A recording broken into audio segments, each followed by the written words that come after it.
Women in Muslim countries is good, and we are starting right now with Daniel's opening statement. Thanks so much for being with us, Daniel. The floor is all yours. Sure. Let me just set it up. Sorry to everyone for the delay. Bismillah, alhamdulillah, salatu wassalamu ala rasulillah. Okay. So I have some slides that I need to show you.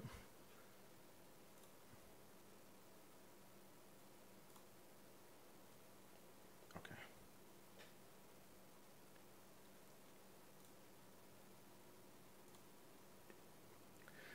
Is veiling good or evil? Let me first define veiling or hijab. Veiling is not just a piece of cloth covering a woman's head. Veiling is an entire system of gender separation that keeps non-familial men and women separate from each other and out of view. When we ask whether or not veiling is good, we first must recognize that veiling is not exclusively Islamic. Nowadays, Muslim women are primarily known for veiling, but of course other religions have a history of veiling.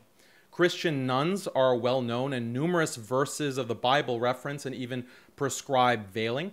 Typically, the Virgin Mary is depicted with a full veil. Orthodox Jewish women are also required by Jewish law to veil after marriage. But veiling extends beyond just these three religions. The first historical documentation of veiling comes from Middle Assyrian Law Code of 1400 BC. Ancient Greek history also has many references to veiling. The earliest recorded reference is from 1300 BC. On the basis of statues like this one and literary references, historians have concluded that it was customary for women in Greece to dress conservatively and to veil. The practice of veiling continued in ancient Rome, where the veil was a symbol of the authority of a husband over his wife. Wives who refused to veil were seen as not fully committed to their marriages.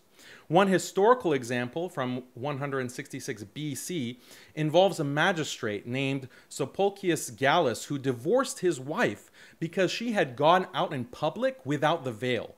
He justified the divorce by saying, quote, "The law prescribes for you my eyes alone, to which you may prove your beauty. If you with needless provocation invite the look of anyone else, you must be suspected of wrongdoing." European women continued to don the veil throughout the Middle Ages. In Asia, too, we see numerous cultures historically practiced veiling. Contrary to popular belief, veiling didn't enter Persia via Islamic conquest. Centuries prior to Islam, the ancient women of the Persian dynasties would veil. In the Indian subcontinent, early Sanskrit sources refer to the avagunthana, which means veil or cloak. The 5th century playwright Sudraka mentions how married women were expected to wear the veil in public. Pre-Islamic Indian art and statues also depict women in veils. Some form of veiling is found in all the Indic religions, including Jainism and Buddhism. Moving eastward, the Sui and Tang dynasties in China had their women wear the mili. This Chinese garment has been described by historians as, quote, burqa-like, because it draped over a woman's head and extended to her feet, covering the entire head, face, and body, except for small breaks in the fabric to allow the woman to see. So let me just switch out of the presentation. Okay. Veiling is found in countless cultures and geographic regions, but why is this? Why did so many disparate religions and cultures independently practice veiling?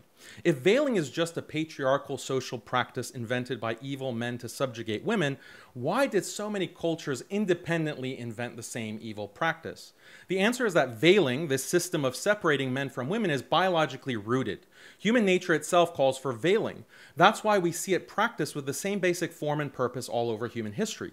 Veiling arises from a biologically rooted instinct called mate guarding. Mate guarding refers to any kind of behavior which prevents a male from reproducing with others. As world-renowned biologist David Buss puts it, Desirable mates are always in short supply compared to the many who seek them, end quote. For this reason, animals use strategies to keep their mates and prevent others from accessing them or poaching them. For example, certain male insects like grasshoppers will grab onto a female after mating with her and refuse to let go. By doing this, the male prevents other male competitors from accessing the female. Japanese beetles take a similar strategy by moving in tandem with their females in order to cover them. In this way, the male beetle uses his own body to veil the female from being seen by other males. Male gorillas will mate guard by stalking their female mates and making noises to ward off other males. They will also build their nests directly under the female gorilla nests in order to physically block access to his mate. Male dolphins are really interesting. A male will guard his mate by allying with several other males. The group of males then use aggressive clicking noises to ward off other males while also physically blocking the female from going near them. Basically, these male allies serve as a kind of morality police, making sure the female doesn't stray. There are countless mate guarding strategies used throughout the animal kingdom, some more aggressive than others, but the objective is always the same: to prevent competing males from sexually accessing one's mate. In humans, men mate guard primarily by preventing women from mixing with other men and also by veiling them. Now, before you wag your finger at men for being controlling and insecure, realize that females also engage in mate guarding to limit their partner's access to other mates. In human women, they do this with strategies like limiting polygyny, requiring monogamy, making men wear rings or other indicators that her man is already taken, or she'll hang off of her man's arm when they're in public.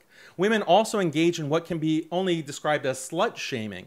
Women will shame other women who engage in promiscuous behavior, especially if a woman steals another woman's man.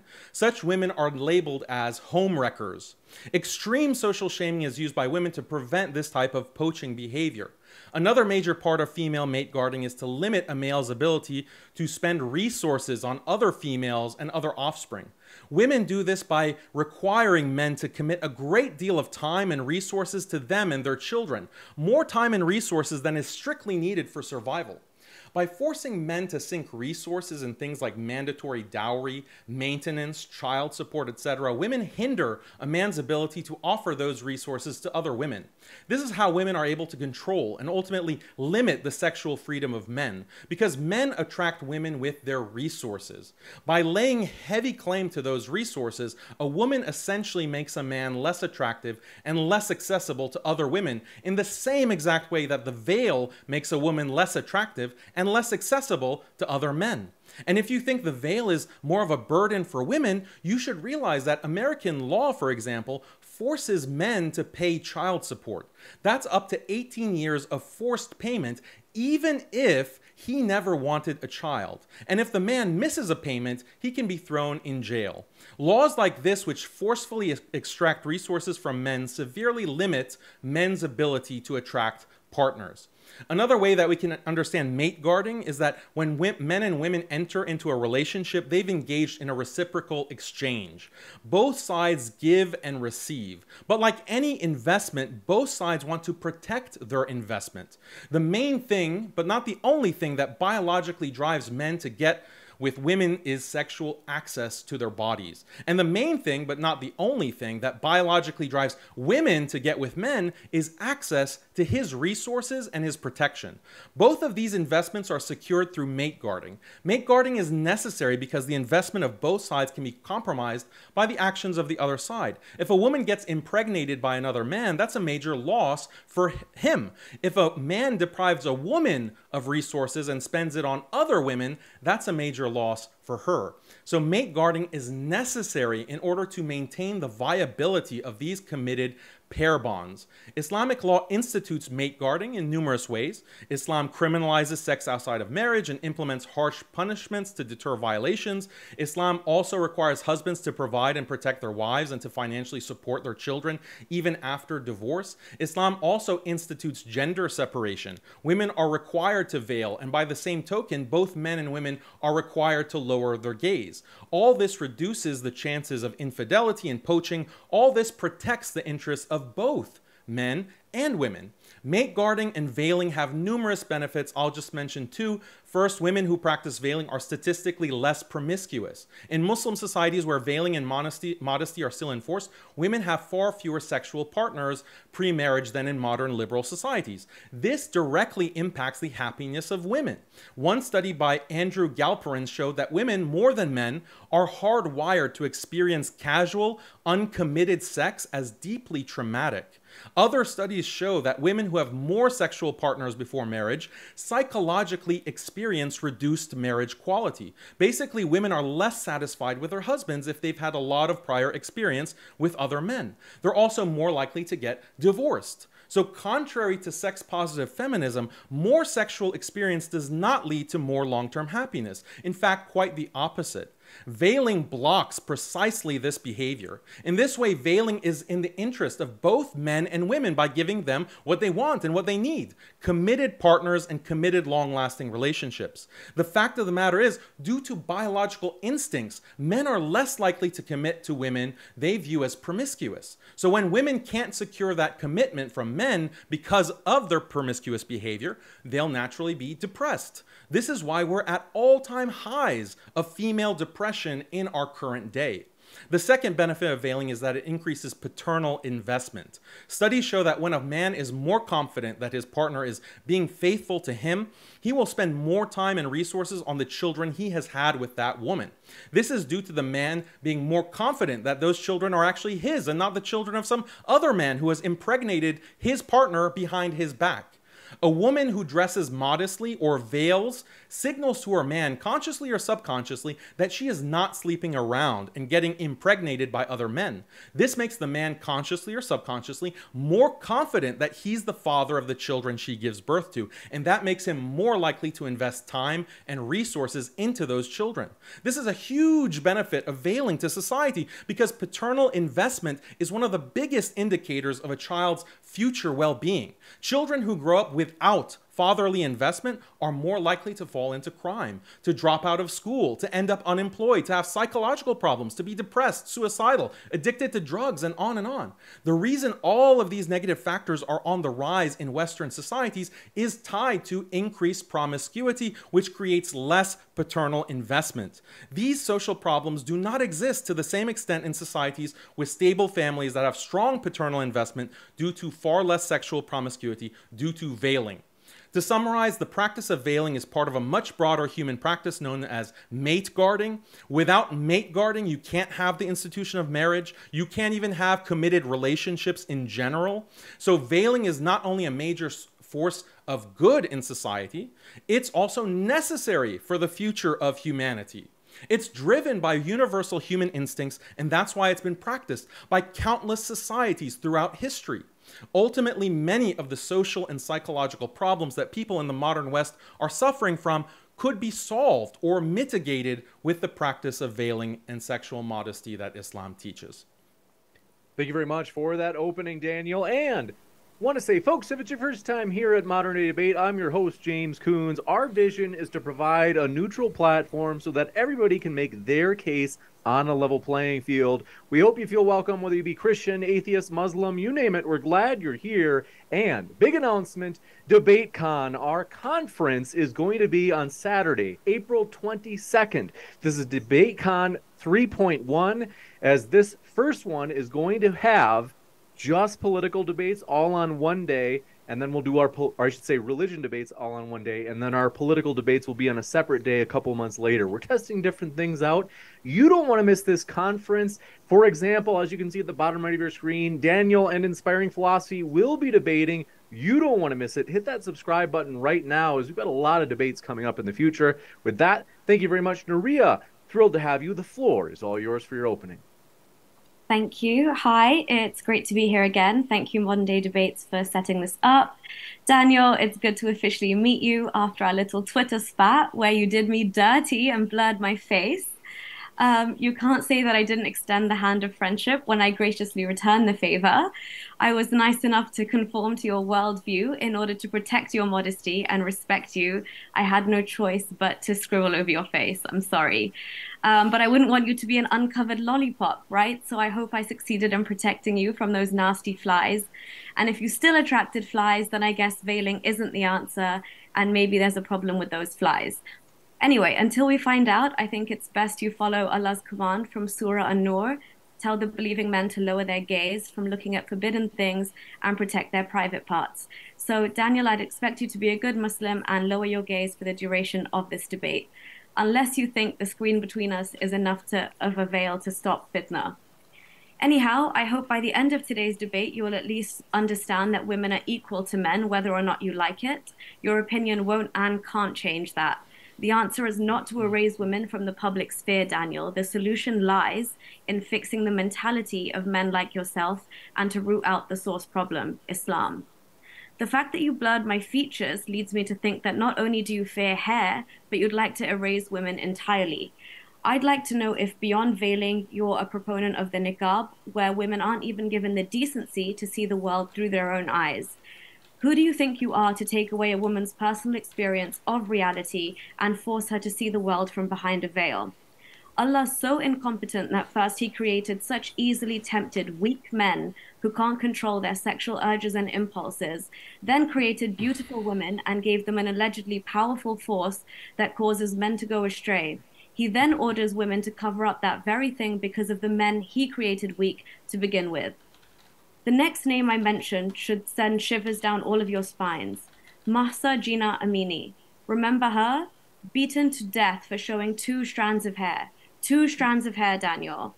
If they can beat a young woman black and blue, concuss and kill her for something as trivial as hair, what would they have done to me just for existing right now?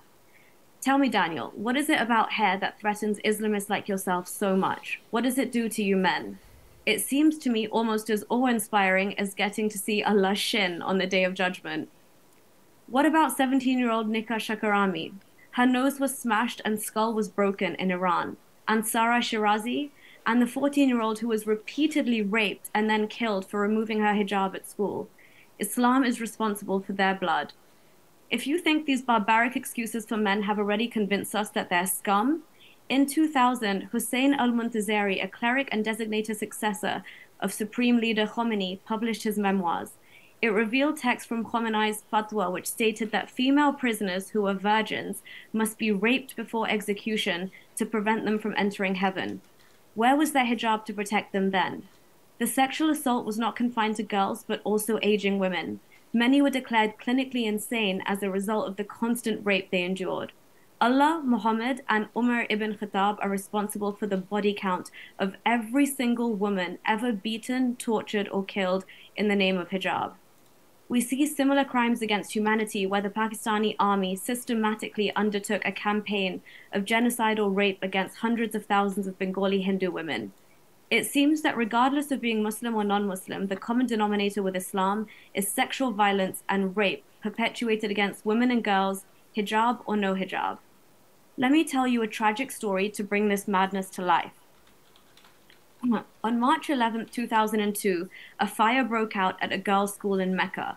15 girls were left to die.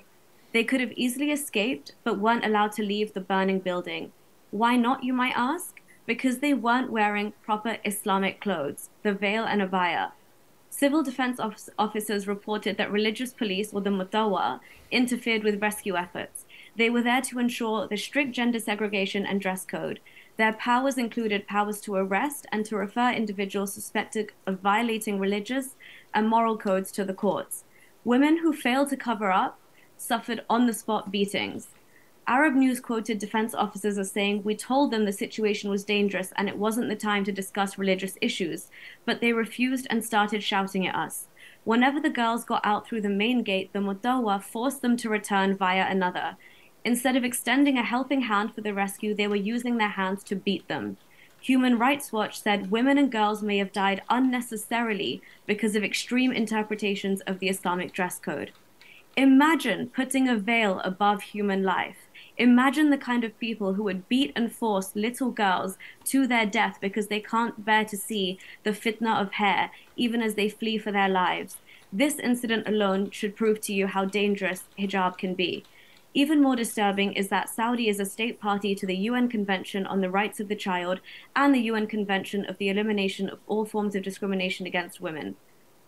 Now, the four major Sunni schools all agree it's obligatory for women to cover their hair and entire body except the hands and face in the presence of men, other than mehrams. Many secular moderate Muslims insist there's no prescription for the veil in the Quran. At the very least, it's recommended or encouraged practice, if not mandatory. Now let's travel back in time to 1400 years ago. Having already proclaimed prophecy, Muhammad didn't give a flying barat about veiling. There are plenty of scenarios in Bukhari where he was in the presence of Qurayshi women who weren't veiled and he wasn't fussed. Now, without trying to dismantle Islam in one go, given the Quran is the direct word of infallible Allah spoken through Gabriel to Muhammad, how on earth did a wish of Umar ibn Khattab make its way in there? Either Umar is just as much of a prophet as Muhammad who's capable of receiving revelation, or the Quran is not the word of God, just as the scribe of Muhammad, Abdullah Abi Sar, realized before he was killed on Muhammad's orders when escaping from Medina to Mecca. Bukhari 146 tells the story. One night, Sauda, the wife of the Prophet, went out at Isha, and she was a tall lady. Umar addressed her and said, "I have recognized you, O Sauda." He said so as he desired eagerly the verses of Al-Hijab, so Allah revealed the verses of Al-Hijab. This led to the revelation of Quran 33:59. O Prophet, tell your wives and your daughters and the women of the believers to bring down over themselves part of their outer garments. That is more suitable that they will be known and not be abused. Notice how it says they will be known and not be abused. Some translations say harassed, molested, even troubled. Let me tell you why it specifically says that. In Medina, Umar and his companions were frequent places where women were exposed and vulnerable to sexual harassment, particularly at night. Among those were the fields of Manasi, where women would go to relieve themselves. Remember, sex slavery was also rampant at this time, and slave women were forced to walk around topless, whereby even their most intimate body parts could be inspected by potential buyers. Umar realized the presence of Muslim women could be an issue as they could become a victim of his sexual violent activities. When Umar approached Muhammad demanding they cover in order to be noticed and not raped, Muhammad was initially reluctant. One night, Umar saw Sauda at the very spot where they'd carry out these sexual raids. Sauda then told Muhammad, and he agreed to receive a revelation. Umar got what he finally wanted, the implementation of the veil to tell a Muslim woman apart from a non-Muslim one. Bukhari 402 also implies Muslim men were okay with mistreating any unveiled women. Sound familiar? How many times have we heard Muslim leaders claim that non-believing women are whores? What about the wave of sex attacks in Germany in 2016 where 1,200 women were sexually assaulted? An Algerian man was found guilty of sexual assault carried out by a group of 20 men. A 21-year-old Iraqi kissed a young woman against her will, then licked her face. Police said the attacks were perpetrated by a group of Arab or North African men in what they described as a new dimension in crime. One victim told Euronews she was groped and fondled between her legs. Her boyfriend tried to pull her away, but there was a big group of people, maybe 30 or 40 men. Police described men working in coordinated groups to grope women. Doesn't this sound awfully similar to the antics of Umar and his men with their sexual raids? There's no evidence to suggest that covering women up leads them to being harassed less. Moreover, the solution to harassment, Daniel, is not to place the burden on women to cover up or change their behavior, but to address the root causes of gender inequality and work to create a culture where harassment isn't tolerated. This includes educating individuals about consent and respect, two things Islam and Allah don't understand. There's no consent in Islam. You know that from Quran 2:223. Your women are your fields, you may enter them whichever way you like. That, Daniel, is literal sexual objectification. You can't get more degrading than that. Where in the West does any aspect of society encourage this madness? This is sanctioning marital rape. 150 countries have criminalized it, yet in Daniel's perfect Islamic world, rape behind closed doors would go unchecked. For consent to be legally valid, it must be given explicitly and voluntarily, and both parties must have capacity to understand what they're consenting to. Tell me, Daniel, do 6-year-old girls in Afghanistan have the capacity to understand what they're consenting to when they're being purchased by old, frail, despicable 50-year-old grandpas? Despite graduating from Harvard, I still worry you may not understand that, so let me tell you, the answer is a resounding no. Additionally, whenever and wherever women are given a choice, most women do not choose to cover up. In countries like Saudi, Iran, Somalia, where they must cover from head to toe, usually in black, not getting enough sunlight can have negative effects on their health, lead to vitamin D deficiency, and especially in peak summer, it can lead to heat exhaustion and dehydration because wearing black doesn't reflect the sunlight, it absorbs it. Also, research shows that people experience positive emotions from autonomous motives behind their actions, rather than controlled or coerced motives as a response to internal or internally imposed pressures. How Daniel intends to prove forceful veiling will lead to a better society is beyond me. According to a Reuters survey of countries with the worst gender parities, Afghanistan and Syria ranked in second and third place, with Somalia and Saudi next. 8 out of 10 were Islamic countries. Women face sexual violence, domestic abuse, harmful practices, Daniel, like FGM, so-called honor killings, and more often than not, have zero to limited access to healthcare and economic resources. Wearing a veil doesn't seem to change anything for a woman's safety or status. In Pakistan, more than 70% of rapes are perpetuated by immediate family members. What's the point of instructing women to veil if they aren't even safe in their own homes? They're not safe from their supposed mehrams, and you believe the solution lies with women veiling. The hijab is a stain on women. It represents a man's refusal to control their urges. It's a burden Muslim women accept, along with a passive choice to become a breathing, walking ideological tool for Islam. It's not just a physical cloth of oppression, but a psychological one. Thank you. Thank you very much for that opening as well, Nuria. And I want to say just a couple of other quick housekeeping things before we jump into the open conversation, folks. In particular, first, I put a poll here in the Modern Day Debate live chat of today's debate question: is veiling for women in Muslim countries good? So do come on over and click on that poll, put your vote in if you're watching anywhere else, as well as want to remind you folks, Modern Day Debate is on podcast. If you haven't already, find us on your favorite podcast app. And with that, we're going to kick it into open dialogue. Thank you very much, Daniel and Nuria. The floor is all yours. Or what about rebuttals? Yes, that's right. We're doing rebuttals today. Sorry about that. It is a 7-minute rebuttal. So, 7 minutes. The floor is all yours, Daniel. Okay. Yeah, so I mean, that was a load of nonsense, just complete gish galloping about every feminist stereotype. So this was a debate about veiling, not every feminist grievance against Islam. But let me address some of your points. You're mentioning Mahsa Amini. So this is a complete hoax. She was not beaten to death. She was arrested and then collapsed from a medical condition in a police station. This is recorded on CCTV. The South Sea China Post also had that video published. So she was not beaten to death, and this is a complete hoax. That actually didn't happen. She just collapsed in the police station, and her family said she had a pre-existing condition. So I'm not a fan of the Iranian regime, and they commit all kinds of egregious crimes. But this claim that they beat a woman to death because she had 2 strands of hair showing is a complete hoax. When you talk about hair, like, oh, you know, you blurred out my face or whatever, this is also ridiculous. A man's hair and a man's looks are not the same as a woman's looks. This is like saying that, oh, a random male villager who has like luscious locks in Africa or in Afghanistan or wherever is going to be a temptation to women, and women in the West are going to be drooling over that villager. Oh, look at his hair.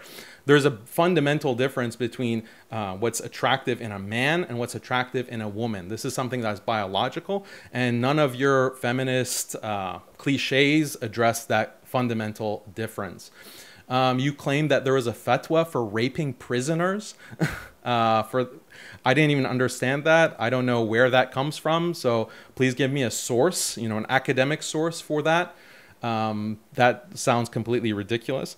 Women burned in a madrasa in Saudi in 2002. So yes, there was a fire in a woman's school, but the way that you characterized it is completely false. The religious police didn't say that, oh, we have to burn these children to death because they're not wearing the hijab. That wasn't the situation. Go actually read the official reports. The religious police just made a mistake because they didn't realize the extent of the fire, so they delayed the evacuation. So that was a mistake about fire safety. It's not the same thing as saying, oh, we're going to burn children because they're not wearing the veil. That's absolutely absolutely ridiculous. And it's quite, I don't want to say Islamophobic, maybe racist, to think that people are so barbaric that they allow their own children to burn alive because they have hair showing. Like, this is, you're just repeating the most ridiculous, hateful, far-right tropes about Muslims. It's quite appalling.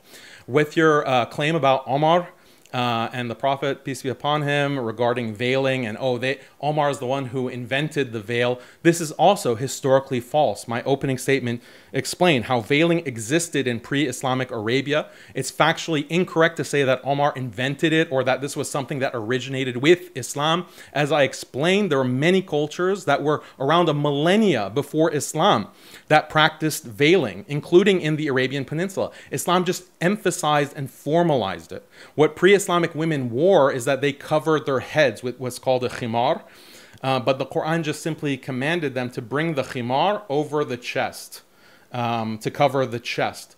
So that's, again, complete mischaracterizations from your part. You're talking about like Arab and black African refugees in Europe raping women, like as if, what is that supposed to prove? Like, how is that relevant to hijab other than spreading more right-wing stereotypes? Afghanistani girls being purchased, like 6-year-olds, like what are the sources from this? Like, give me academic sources to back up these kinds of points, not just these what seems to be far right-wing racist sources that you seem to be quoting for the purposes of this debate. So, I mean, how much time do I have, James? You have 2 minutes and 40 seconds. So your entire argument was predicated on two massive lies. First, that you're saying that veiling is something specific to Muslims or Islam. It's something that Islam promoted. This is false. As we saw, there are countless historical examples. You also want to portray veiling as a form of misogyny and hatred of women. But as I discussed in the opening, veiling is just another form of a universal human practice known as mate guarding. Mate guarding has nothing to do with misogyny or subjugation. It has to do with securing the interests of both men and women so that they can have stable, long-term, committed relationships that become the building blocks of a healthy society. The modern liberal alternative that Nuria is proposing is an absolute dystopia. We are at a point in history where, due to porn culture, women are more exposed and more uncovered than at any other time period. Yet we're also seeing unprecedented levels of depression and mental illness from women. These things are deeply connected, no matter how much atheists like Nuria will deny it. Now, Nuria might say that contemporary porn culture is bad, but that doesn't mean we have to start veiling. Actually, that's not true. It's a binary between veiling and porn culture. Those are the only two options. Why? Because as soon as you open the door to women showing their beauty in public, it creates a race to the bottom. This is because women compete with each other to attract men. Just look at Western history. European women initially were wearing burqas in public in the Middle Ages. But then one woman decides to show her face. Then another woman decides, well, I'm going to show a little bit of hair. Then another woman says, okay, I'll show some hair and my neck too. Another says, okay, well, to stay competitive in the sexual marketplace, let me show some leg. Let me wear a miniskirt. Let me show some cleavage, and on and on. Standards of covering completely devolve until you arrive at our current situation with OnlyFans and sexting and women posting their genitals for millions to see online. Once you open Pandora's box, that's what happens, and history has proven this over and over again. Veiling is necessary to keep that box closed. And there's empirical studies that show this as well. I mentioned Andrew Galperin. You can also look at Gregory Webster's life history theory. Basically, women who grow up in households where the mother is more promiscuous and there's no father influence, those women end up regretting uncommitted sex, but they just regret it a little bit less than women who grow up with a father figure. So this becomes a perpetual cycle. This becomes a vicious cycle, and it brings the entirety of society down with it. And we are seeing that dystopia all around us. So I can't understand how someone like Nuria, you don't have to be a Muslim to recognize that this is a problem. Depression of women, suicidal thoughts of women, that 1 out of 3 young girls is suffering from suicidal thoughts. That is connected to the kind of social media that pushes pornographic images, pushes women in a state of undress. Time. Thank you very much for that rebuttal as well. We'll kick it over to Nuria, but I've got to say, Daniel and Nuria, I am blown away. The amount of likes on this video right now, people are absolutely pumped about this debate. So I want to say thanks so much for your support out there, folks. Our guests are linked in the description. We're going to kick it over to Nuria for her opening, or I should say rebuttal as well. 7 minutes. The floor is yours. Thank you.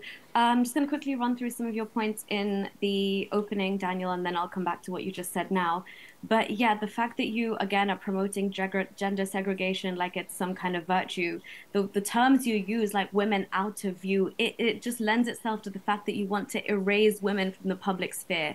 And think the fact that you think that feminism is the threat to that is crazy. I'm going to teach you about feminism, but hold on. The entire thing that you did in your opening, when you talked about me waffling and, making up stuff, you refer to nuns who don't get beaten to death. Like, you want to actually contest Masa Amini's video that was known to be tampered with. Her father tried to contest that. The fact that you're buying that narrative, of course you have to. It's embarrassing. I know that. But nuns don't get beaten to death. You can't compare. It's a choice. That's the operative word here, choice. None of the empires or regions that you talked about having veiling claim to be the timeless, eternal religion that Islam is. Society has moved past that. Nobody is being beaten black and blue for not covering their heads. Only under Islamic society is that happening. What you did in your entire opening was an appeal to history and tradition fallacy. Because it happened in the past so much, therefore, oh, look, it's correct. That's not how it works. And everything that you try to promote as virtue, whether it's in the animal kingdom or males guarding their females or their partners, it just boils down to sexual survival. It is found everywhere. It's not a virtue, it's an evolutionary survival mechanism. It does not mean you trap women, you confine them, you veil them, you lock them in their houses. And also, did you compare some of these animals lashing out to the morality police? That was hilarious. Um, you also mentioned that having to pay childcare is an issue, blah, blah, blah. Well, if that's the case, why does Islam insist on custody of the child going to the man? Why not keep the child with the female? Even in matters like that, you discriminate because you want to keep that child in the fold. Even there, you don't give the woman the courtesy of contesting to keep her child because it's only one way in Sharia. Again, you talk about women being less promiscuous if they are veiled. Do you know the amount of Arab girls that get on planes from the Middle East and take their abaya off as soon as the plane takes off from that Middle Eastern country? Of course, you're going to have these skewed studies because it's underreported. If you get caught in one of those countries, you'll go to jail, get lashed. Why would anybody report this? Where are you getting this data from saying that this is happening? Because if I was one of those women out there, I definitely would not be reporting it. You also talk about marriage quality, but I wanted to ask you, what kind of marriage are you trying to preserve? Because from the Islamic perspective, you see marriage as the unit from which society is built, yeah? But a marriage that you're proposing ensures that a woman is subservient to her husband, she can be disciplined and raped, according to the Quran. According to the Hadith, if she refuses to let her husband sleep with her, the angels will curse her all night long. What proof, Daniel, do you have to show that women who are completely subservient are in the happiest marriages? What studies have shown that wives who are raped or beaten are better off than couples who consider one another as equals and human beings? What studies show that marriages where the husband takes extra wives, controls the wife, where she's encouraged to stay home, get permission to leave the house, are more successful? I don't understand how this lends up in a more loving, caring family unit as you claim. Polygamy, for example, has not only demonstrably shown to decrease the well-being of the wives who share that husband, but it really damages the children. Because they're raised in that polygamous household, they're all competing for the love of their father, who's obviously, all the kids are from different mothers. That undermines your whole argument, Daniel, because you're claiming to make children, women, society happier, but the very structure that you want to employ to do it promotes discontentment and dissatisfaction all around. So yeah, I'm sorry, I might have left Islam, but as a woman, the idea of this marriage does not sound appealing at all. Funnily enough, the idea of being under the authority of a man who can beat me, rape me, legally cheat on me, does not seem to be that tantalizing, I'm afraid. It's only exacerbated by the fact that under de facto Islam, women don't have the right to divorce. So even with the introduction of khulla, things are slightly better, but from my own experience, I know how difficult it is. The threshold for wanting to leave the marriage is so high, and even then, you're always encouraged to reconcile despite any abuse. So again, Islam's definition of good treatment is shocking. Beating a wife, you're a hero that's keeping their wife in check. And it's divinely sanctioned domestic violence. You're acting from a God-given right. That's natural in Islam. That would not fly under any other system other than an Islamic one. And again, you're arguing for social modesty, Daniel. Why? Why must a woman be invisible? Because she might attract male attention. The female is blamed for the response of the male. Take accountability. Why can't you show restraint? Again, it just shows this is a man-made injunction. God would not have created two sexes in this way. James, do I have time left? Minute and 54 seconds. Okay, cool. Yes, Daniel, female liberation, intersectional feminism, it's new, society is adjusting to it. But have men actually adjusted? Let's ask that question. Are they taking up more of the burden? Women are working now more than ever. I have a fulfilling career and I wouldn't give it up to sit at home all day. Some women want that, and that's their choice. The operative word, again, being choice. So yes, women like myself would like to strike a healthier balance between work and family life when and if I do decide to have children of my own. But the question is, are men shouldering more of the burden? So when you speak of these unhappy women in the West, maybe they are for the very reason that they're having to comply with the pre-existing gender norms as well and try and excel in their career. If the unpaid labor and childcare at home is being done exclusively by one person, then yes, I'm pretty sure they would be bloody miserable and it would definitely take its toll. I think Daniel knows that if women have a choice, most women won't accept what men like Daniel are offering. Granted, some will, but that's besides the point. Give them a choice and let nature decide. Saying women are less happy today is based on social data from in the West, Daniel, from about 50 years ago. A lot's changed. There's a lot of factors to consider. It's not just women's rights that have changed over the last 50 years. There's been technological advancements, economic slumps, and other things. So you can't just say we're unhappier today because feminism or because women have more rights. Also, it does not follow that women are unhappier now because they have more rights. It just doesn't make sense. And I want time. Want to say we're going to jump into the open conversation, but do want to say thanks so much, folks. Thrilled about your enthusiasm. Appreciate all those likes. And if you have friends who enjoy these topics, hey, consider sharing this debate with them or on that online debate group or group anywhere, Discord, Twitter, you name it. We appreciate your support. And with that, Daniel and Nuria, the floor is all yours. Okay, so let's just get to the last thing you said, that women are not at the most oppressed that they've ever been. Like, this is a documented fact in so many studies. Jonathan Haidt just released, he's from Yale or NYU. He just released a huge article on the levels of depression in young women at the highest levels ever. The highest rate of suicidality, like suicide thoughts, depression, mental illness. How can you deny something that is... So it even has a name for it. It's called the happiness of women paradox, women's happiness paradox, because just like you, people say it doesn't make sense, but here's the empirical data showing the rates of depression. Are you just going to deny that empirical reality? So Daniel, I know you always come with these skewed stats and empirical data that matches whatever you have to say. But again, you can't, how are you connecting that to everything that's happening in the West right now? How are you oversimplifying that entire problem? What do you say? First of all, do you acknowledge that that's the case? Do you acknowledge that you don't acknowledge that people are at the highest levels of depression? I haven't seen these stats that you claim to. You can read off anything off the screen. I don't need to believe. I'll refer to people. The Paradox of Declining Female Happiness by Betsy Stevenson. You can find it on Yale Law Review, I believe. If you Google search it, that's the first thing that comes up. The Paradox of Declining Female Happiness. So people can see it on their screens and not think I'm just making it up. You can go to Jonathan Haidt's article. He just published it. Here's the reference. Social media causes negative mental health outcomes. And in the first paragraph, he says that 57% of young women have persistent hopelessness.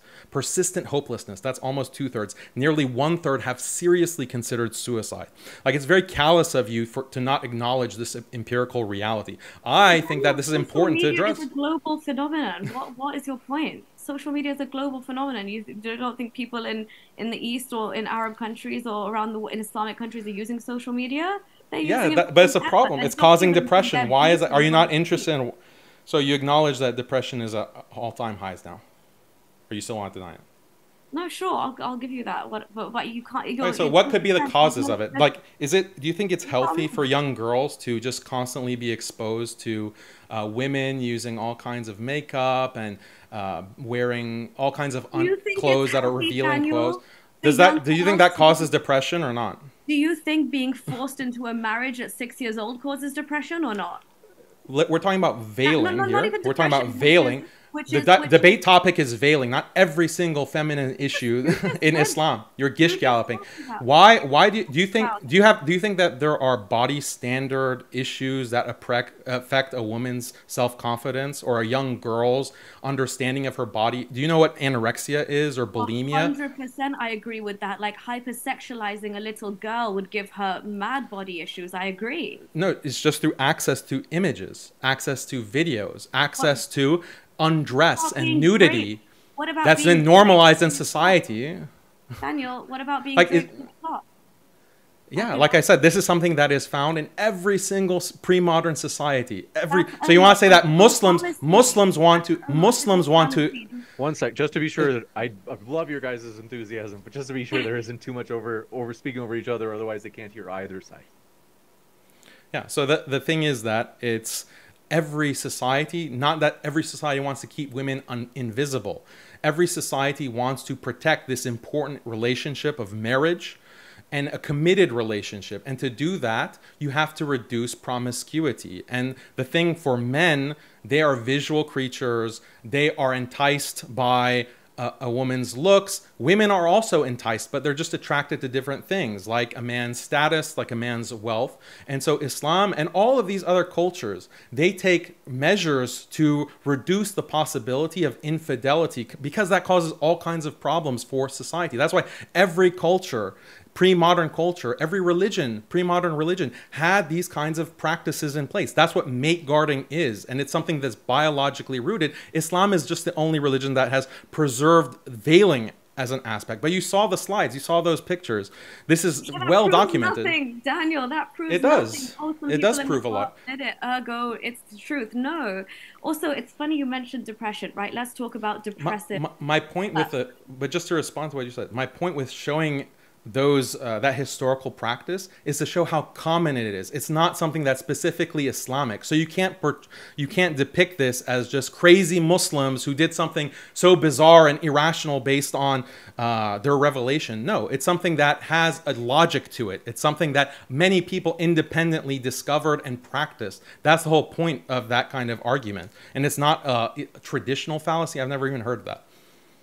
Appeal to history fallacy. Have you heard of that? Maybe look it up afterwards. Daniel, it's like saying loads of people discovered and participated in slavery doesn't make it right or okay, or that we should bring it back. So that wasn't my argument. Yeah, it was. You literally just said that. The argument, let me just repeat it. You have this Can we huge... get on the depression point as well afterwards? Let's not forget that. The which point? The depression point. Okay, sure. The argument is that this is something that has been practiced.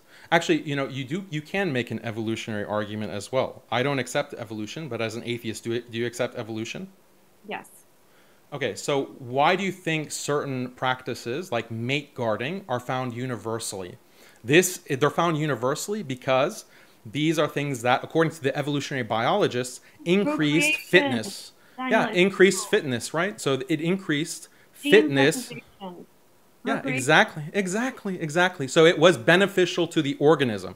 Mate guarding is beneficial as a sexual selection strategy. And if you read David Buss and all of these other biologists, they say that these kinds of, like the jealousy that a man feels when his wife goes and touches and talks to and flirts with another man, that is biological. It is something that has developed because, according to these biologists, evolutionarily. So there is actually an argument to fitness that you as an atheist have to contend with. Why did this kind of practice evolve in human beings? Why is there this biological instinct that humans and many other animals have to guard their mates, to veil their mates, to shield their mates? Why is that the case? You have to explain that. You can't just wave it away as a fallacy. Daniel, so much crazy stuff happens in nature. Some moms eat their babies, some mate and then kill their partner. Okay, some rape the other. Like, there's so much whack stuff happening. Those things are not evolutionarily fit. They're not passed down in the same way as certain major practices or certain other phenotypic. How many empires need to have veiled for you to think it's major enough? Like, this is all of them. All of them. Well, all of them have not veiled, so then your argument falls flat. The history actually shows that many of them did. A high proportion of them did. And you see this in the animal kingdom. Like, all of that is evidence that you just want to wave away. Like, if you say that mate guarding is invalid, then how can you protect a relationship? Like, how can you have a committed long-term relationship when men and women can just cheat to their heart's content with no But in consequence? Islam, you can cheat, and it's just How? legalized. How? You can have 4 wives.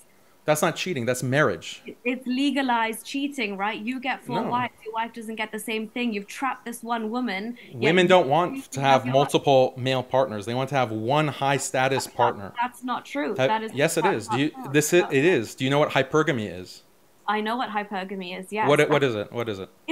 It is when you basically want to marry up and you want to meet a man who has more to offer than you economically and socially.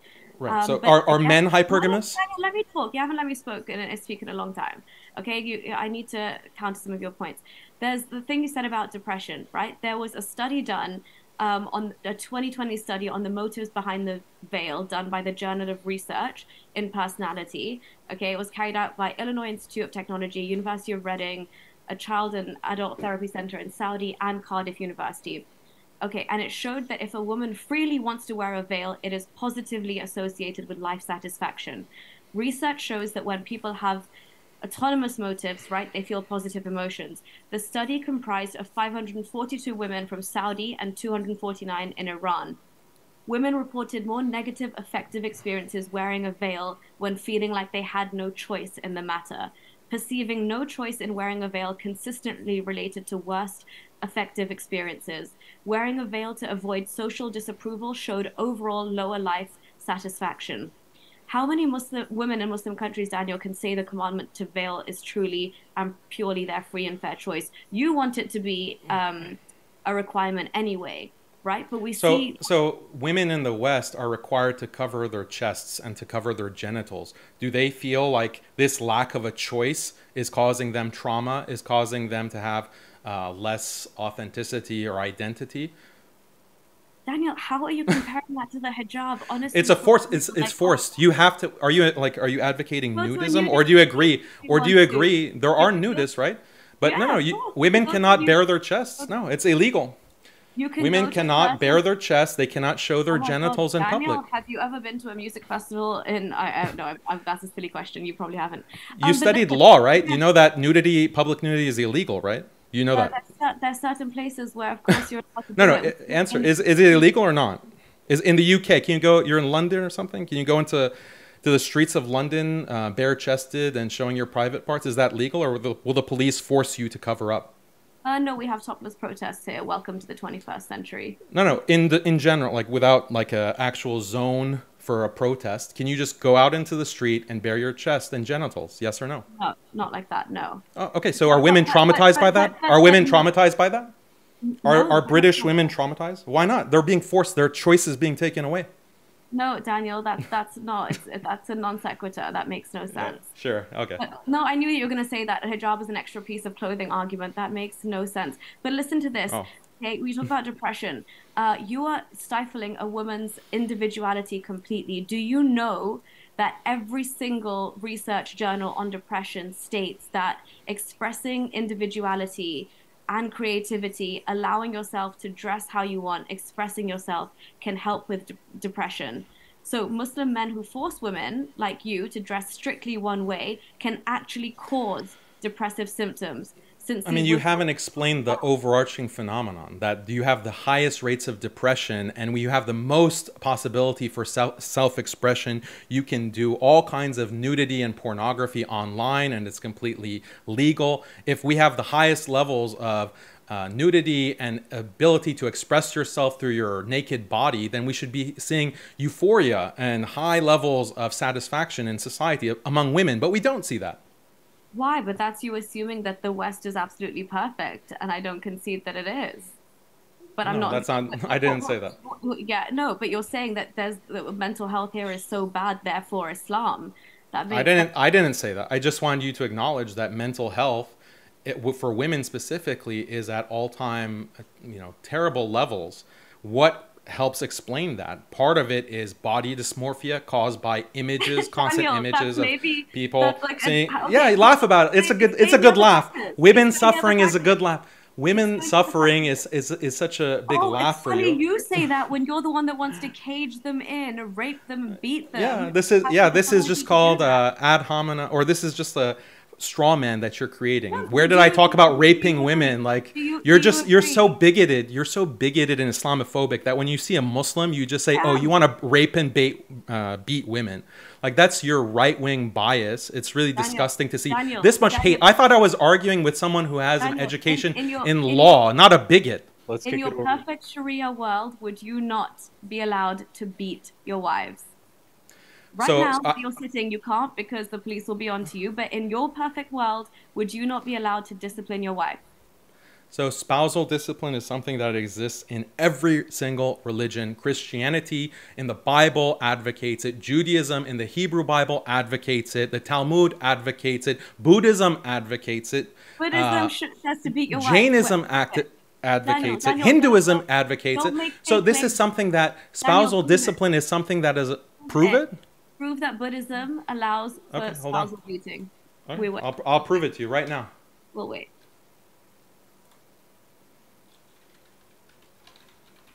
Want to remind you, folks, our guests are linked in the description. That includes the podcast, as Modern Day Debate puts all of our debates from YouTube onto the podcast, and we link our guests, including Daniel and Naria, there as well.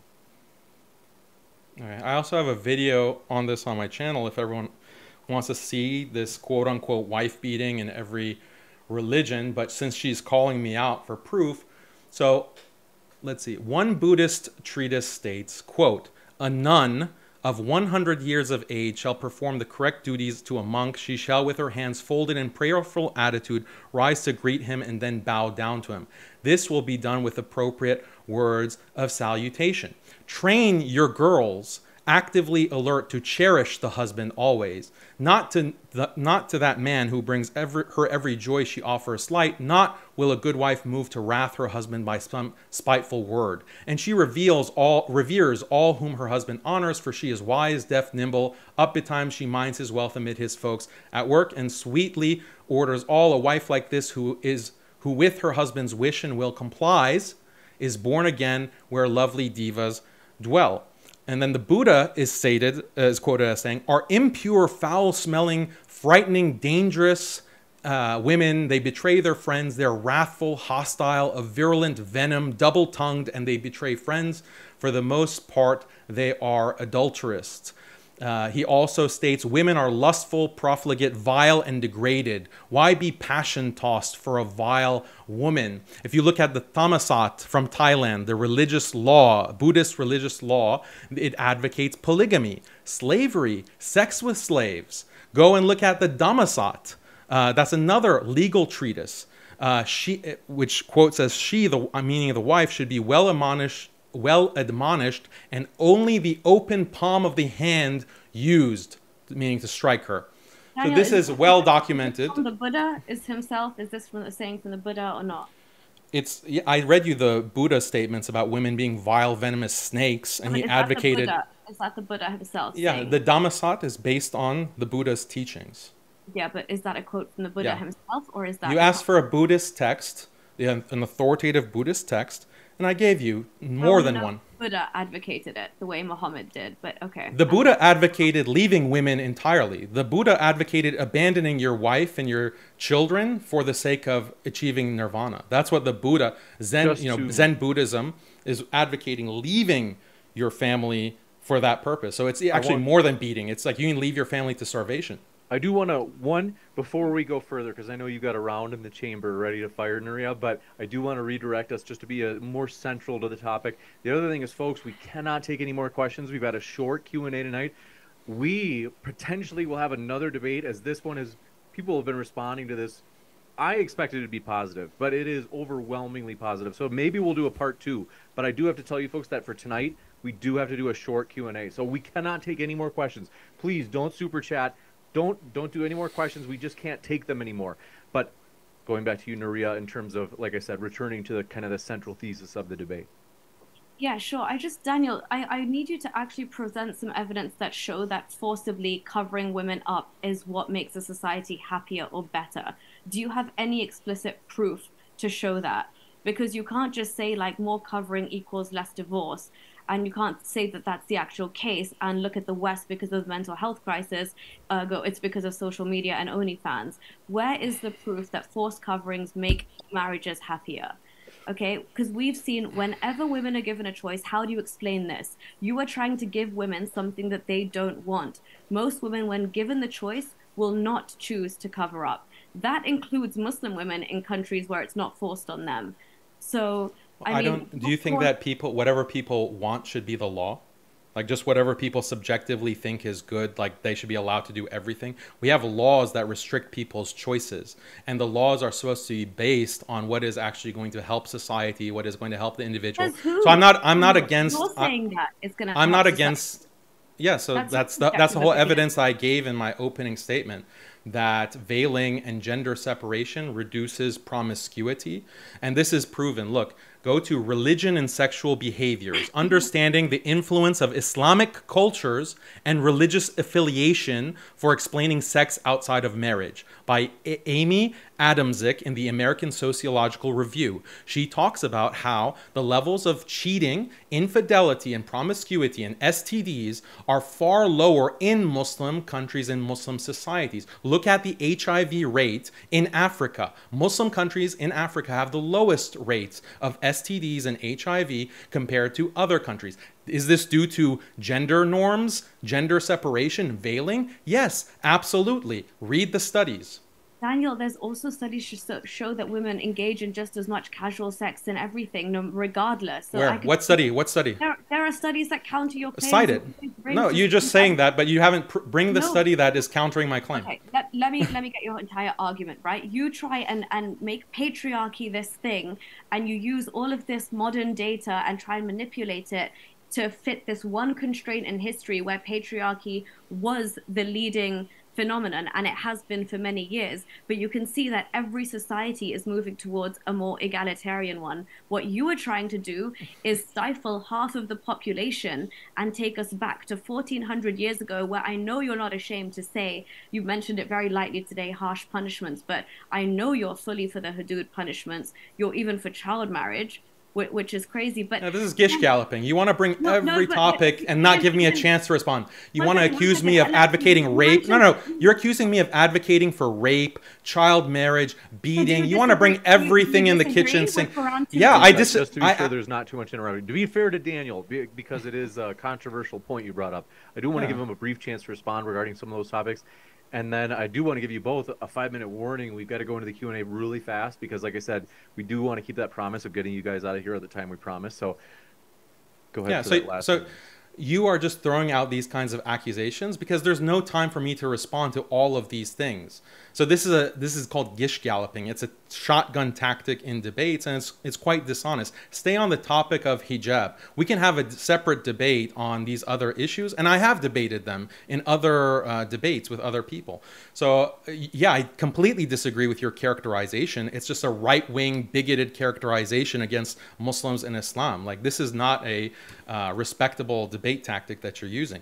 Go ahead and explain to me how you can mate guard. Explain to me how all of these societies have mate guarding practices, veiling practices. It's argued to be something evolutionary because you also see it in the animal kingdom. Explain how what we're seeing today with the opposite, nudity, pornography, spreading all kinds of images of women, which leads to promiscuity, how that can be possibly better for society. Daniel, first of all, you can't equate mate guarding to the hijab. That's also an unfair, like corresponding thing. How that doesn't work. But also, okay. First of all, you're saying that you're going to make women happier by veiling them. Tell me how is a happier marriage going to occur when a woman is forced to do something she doesn't want to do? An unhappy wife does not equal a happy marriage, right? Okay, I understand. I'll even concede your point. Men are natural born protectors. I agree, right? Women are. Do men have any obligations in marriage? Do Excuse women have any obligations in marriage? Yes, to be an equal Like what? partner. as a teammate. No, partner is not an obligation. What is a duty of a wife? Like, does a husband have a duty to provide for his wife? Not To provide for his children? No, just love, respect, and trust. So a man can impregnate his wife. He can impregnate his wife, and he can just leave, and she's stuck with children, and he has no consequences. That's that's not actually what the law says, right? Well, the law in Islam says he can, if he lives in the GCC or Pakistan, he can text message her talaq 3 times and never see her again. In Islam, he still has to pay child support. He still has to take care of the child according to his due. So Islam and the Western system acknowledge that there are obligations. There are obligations, right?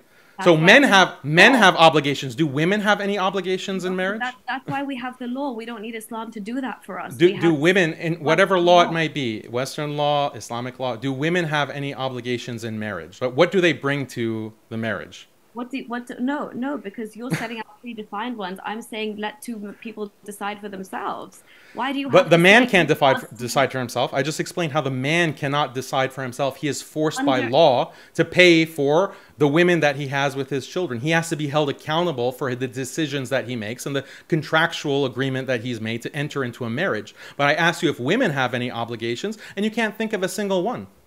Yeah, women can just do whatever they want. Women have the child-rearing obligation. That's always on the woman. Oh, so they don't have reproductive choice? They can't abort whenever they want? Up to a certain level, yes. Okay, so then what's the obligation? That's the question. So you just negated your point. When the man has left, she can opt out. She can opt out of rearing the child. How? Through abortion. How can you? Not every state in America even permits abortion today. Women in the West are still fighting. So you agree with those laws then? You agree 60 seconds. That women should not be allowed to abort or adoption? She can just give them up for adoption. Well, what do you mean give them up for adoption? The woman, if she doesn't want her child, she can abort. Yeah, exactly. That proves my point. She can opt out of raising children in multiple ways, through abortion, through putting the child up for adoption. A man can't do that. Do you know some a man can't do that? Do you know some women don't even know they're pregnant until like the 7th month sometimes? Do you know? And that's way past the date of abortion. Do you know how many complications? It's just weird to me that as a man, you're sitting there and saying women have it so easy and we have all these...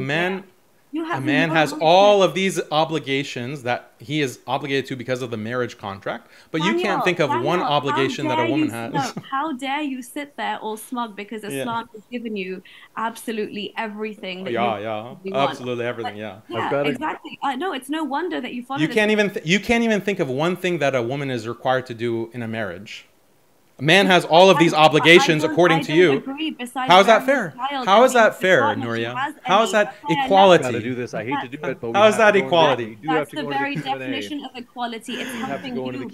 Equality means that a woman... All right, I hate to do it, but just because we have so many questions, I do want to move as fast as we possibly can. We do have a limited time. This one coming in from, do appreciate it. Want to say our guests are linked in the description. Really do appreciate them. They are the lifeblood of the channel, folks. So huge thank you to Daniel and Nuria. We're going to jump into the Q&A right now. Folks, Sorry, did we get a closing or not at all? It's fine if we don't. Okay. Negative. But I do want to say, folks, holy smokes. Yeah, we have so many questions. It's crazy. We cannot take any more questions, and that's been the case for like, I don't know, 15 minutes, 10 minutes, something like that. Yeshua the King says, is it true when living under Sharia? And by the way, we really do want questions to be focused on the topic. So they said, is it true when living under Sharia and you refuse to no longer wear the hijab as a Muslim that you can be killed because covering is a binding scholarly consensus that would constitute apostasy? No, there is nothing like that. If a woman decides not to veil, she will face all kinds of shaming.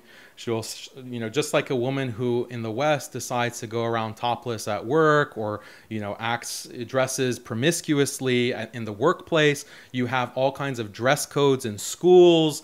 HR has all kinds of policies in every single company on how a woman can dress and what part of her body she can show and not show.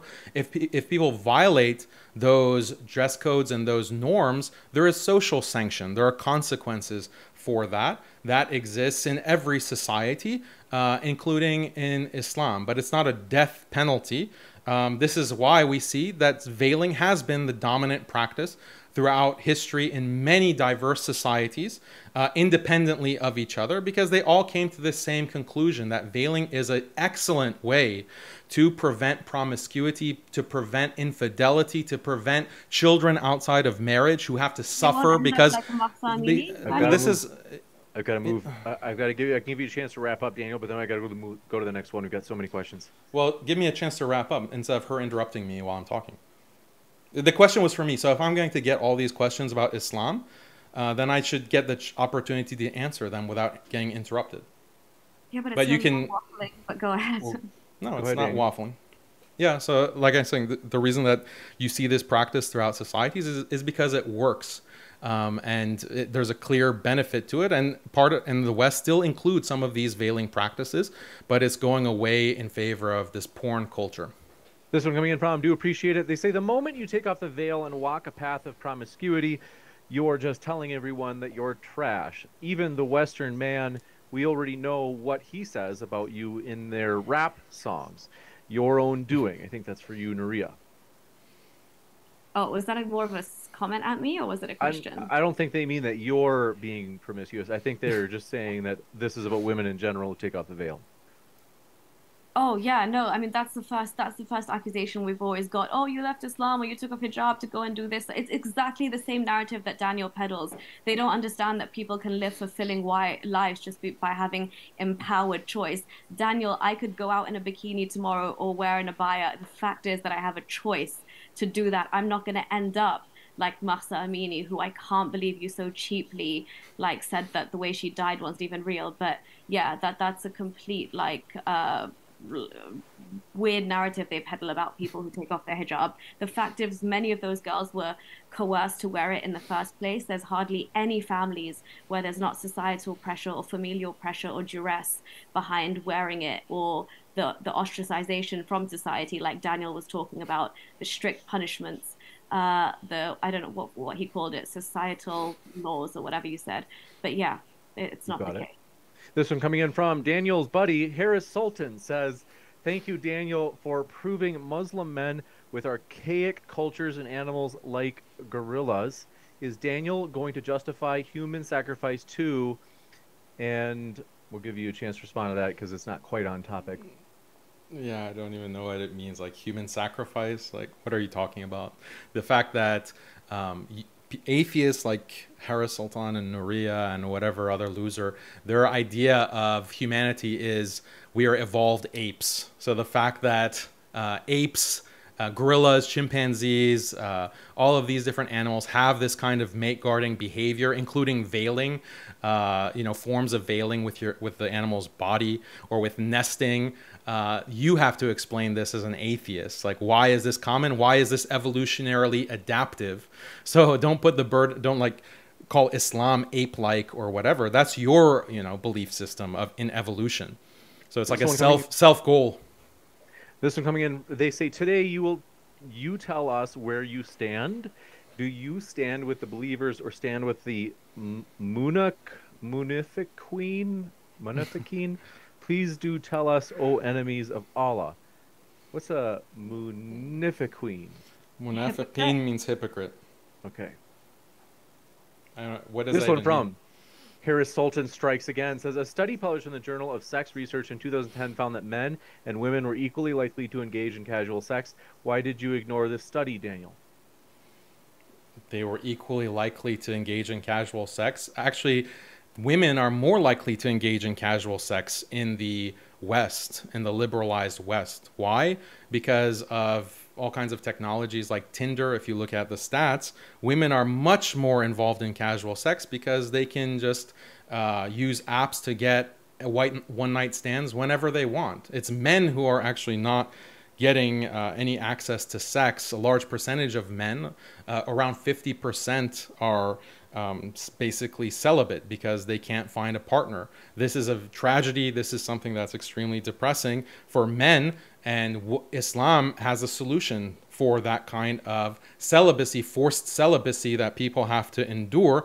What's creating this situation is feminism. It's empowerment of women. It's nudity. It's pornography that women can just go and hook up with whomever that they want. They are getting much more sexual access than men are. So this study, Harris Sultan can't even cite a study properly, like give the full name of what it was, but it's based on, it's contradicted by a ton of other evidence. Sommer, thanks for your question, says Daniel mentions that the veil is not a piece of cloth, but a term that's symbolic of gender relations. Can conservative gender relations be preserved without the piece of cloth or similar garment? How?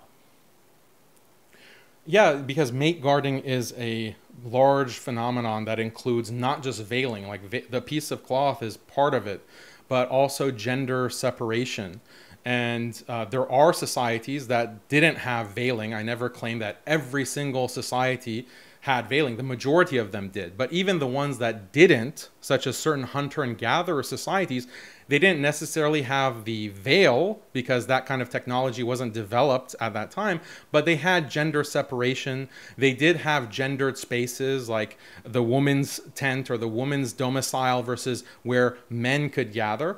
So this kind of gender separation has always existed. Mate guarding has always existed because it is a biological phenomenon. Veiling, though, is a very effective way of doing that because women will have to move around society and come in contact with strange men. And in order to avoid temptation and in order to avoid promiscuity, veiling is an excellent way to prevent those kinds of harms that can come to society through that behavior.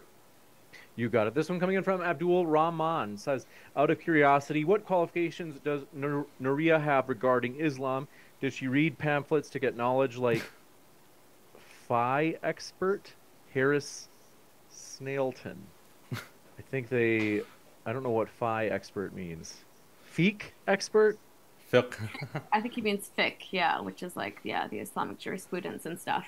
Yeah, I read the biggest pamphlet, the biggest scam of Islam, the Quran.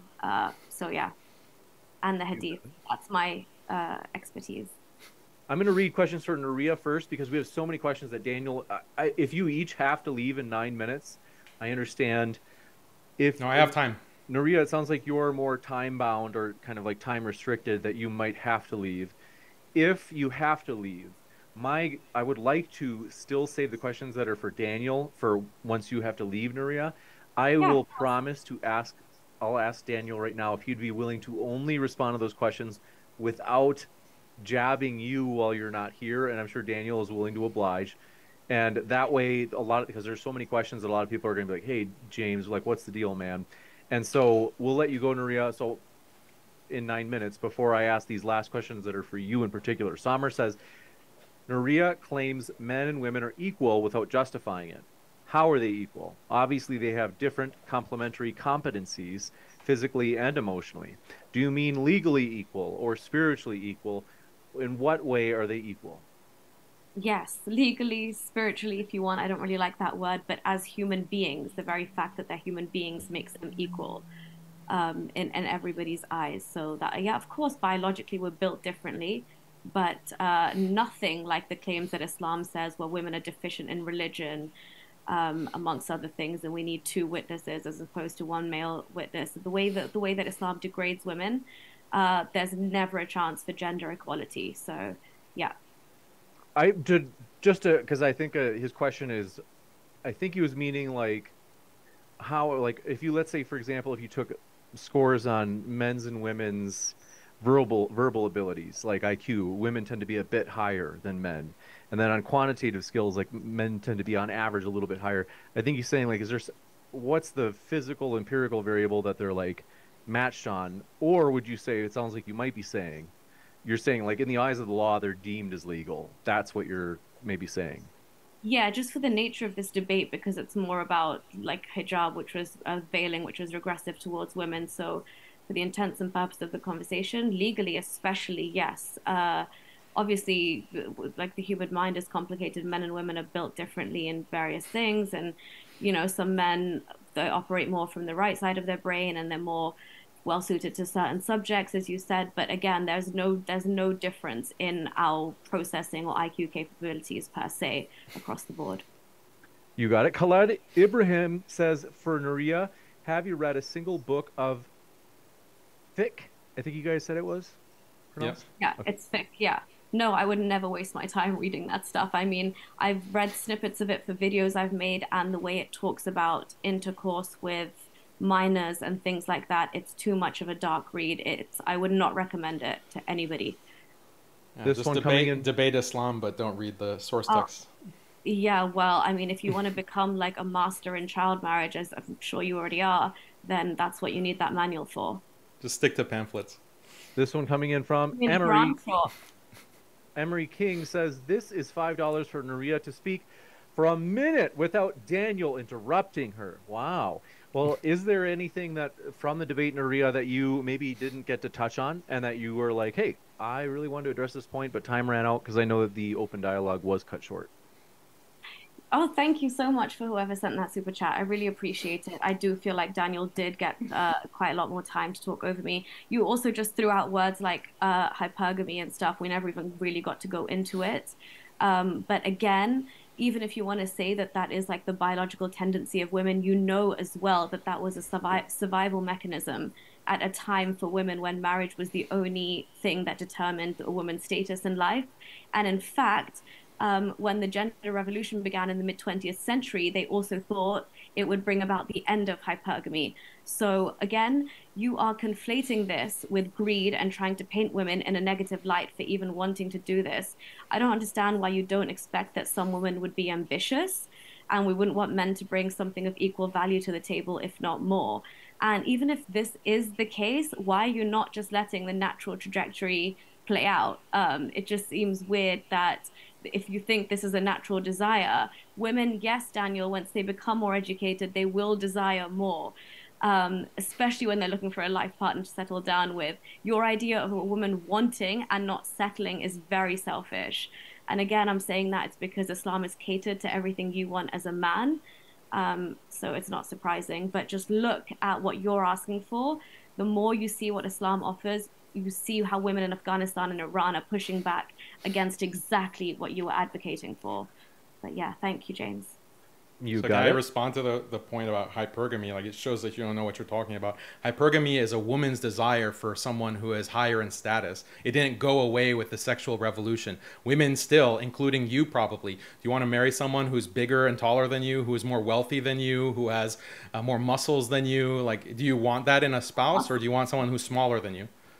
More muscles than me. Well, Okay, that's people hypergamy. build So different, Daniel. I thought we were hypergamy really didn't go built different. away. Hypergamy didn't go away with the Yeah, but feminist revolution. you understand that what I'm saying is that there was a point in time where women had no choice but to rely on that when everything was determined by the man you married. A You time that just you like admitted. and You hard just admit. to go to. We're moving beyond that now, where women How are you? get How are more you moving empowered, they don't beyond it? even need you. You just said that. That's what you personally desire, is a man with more muscles than you. So how have you moved beyond it?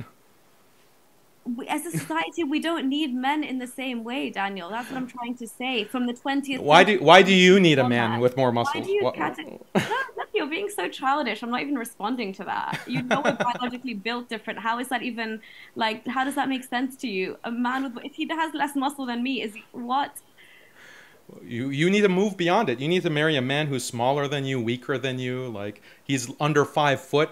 A soy boy. Yeah, you need to find a soy boy so you can move beyond hypergamy, because society doesn't need it anymore. Why don't you move? Why don't you move beyond these hateful, poisonous, encourage patriarchal? Are these the young eternal boys you're waiting for in Jannah, Daniel? Is that what you're referring to? Sure. This one This- coming in from Anan Yamaus says, and I think this is supposed to be sincere, even though I know it can come off as a barbed question. They say, should a woman be allowed to lead a country if she happens to be having her cycle? I think they're asking, and I think that they're actually sincere, even though it is a offensive question. Yeah, I think I'm they're not going asking. to verify that with a response because that's a very, very lame question. Daniel, this has to be one of your followers, surely. Like only a Muslim could ask the question like that, honestly. I mean, do you find the the period as something shameful? Why can't you answer that question? Not at all. I don't find it shameful. Then why can't you dignify it with a response? No, you're not going to rile me into this corner because I think that's a disgustingly stupid, Is menstruation? to ask.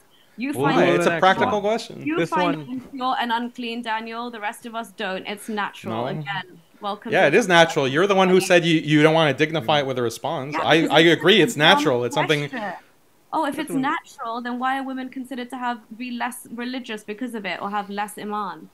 No, This where is one- that from? You're just making stuff up now. You don't This know one- the Women have less iman because they have Yes, menstruation. The prophet No. said you can't fast or pray when you're menstruating, therefore you're deficient in religion. Is that That not doesn't mean less Islamic iman. hadith? Like you don't understand the It hadith. It doesn't say they have less iman. Yes. Oh my goodness, it does translate. Don't. Why are you lying to the public? Why do you lie? Where is iman in that You're a hadith? liar now.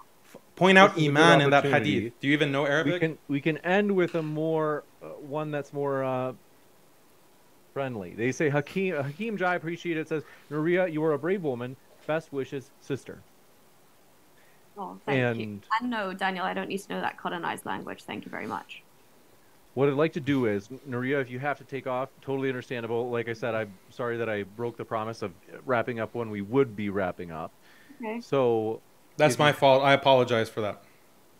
I Okay, had all take these off. technical problems. Totally understandable. I can assure you, like I said, let's make a deal, Daniel, that when Nuria's not here, I'm sure you won't take jabs at Nuria, and you'll just stick with the questions from the actual people in the chat, because there are plenty of questions that you can take jabs at instead of Nuria. Do you promise, Daniel, or are you doing takia? I won't mention you. I'll mention feminism probably and liberalism, but that's what I always talk about. So Okay, cool. Anyway, this was fun. Thank you both. Thank you very appreciate much. it. All right, bye. Take care. Thank you. Thanks, Nuria. Appreciate it. Have a good night. Bye. And I have to be fair, Daniel. Some of these questions are probably going to be barbed toward you. And so I'm going to adjust the screen. And while I do that, I want to say, folks, while I'm adjusting the screen so it's a little bit easier to see, want to remind you that Modern Day Debate is a neutral platform hosting debates on science, religion, and politics. We hope you feel welcome no matter what walk of life you're from.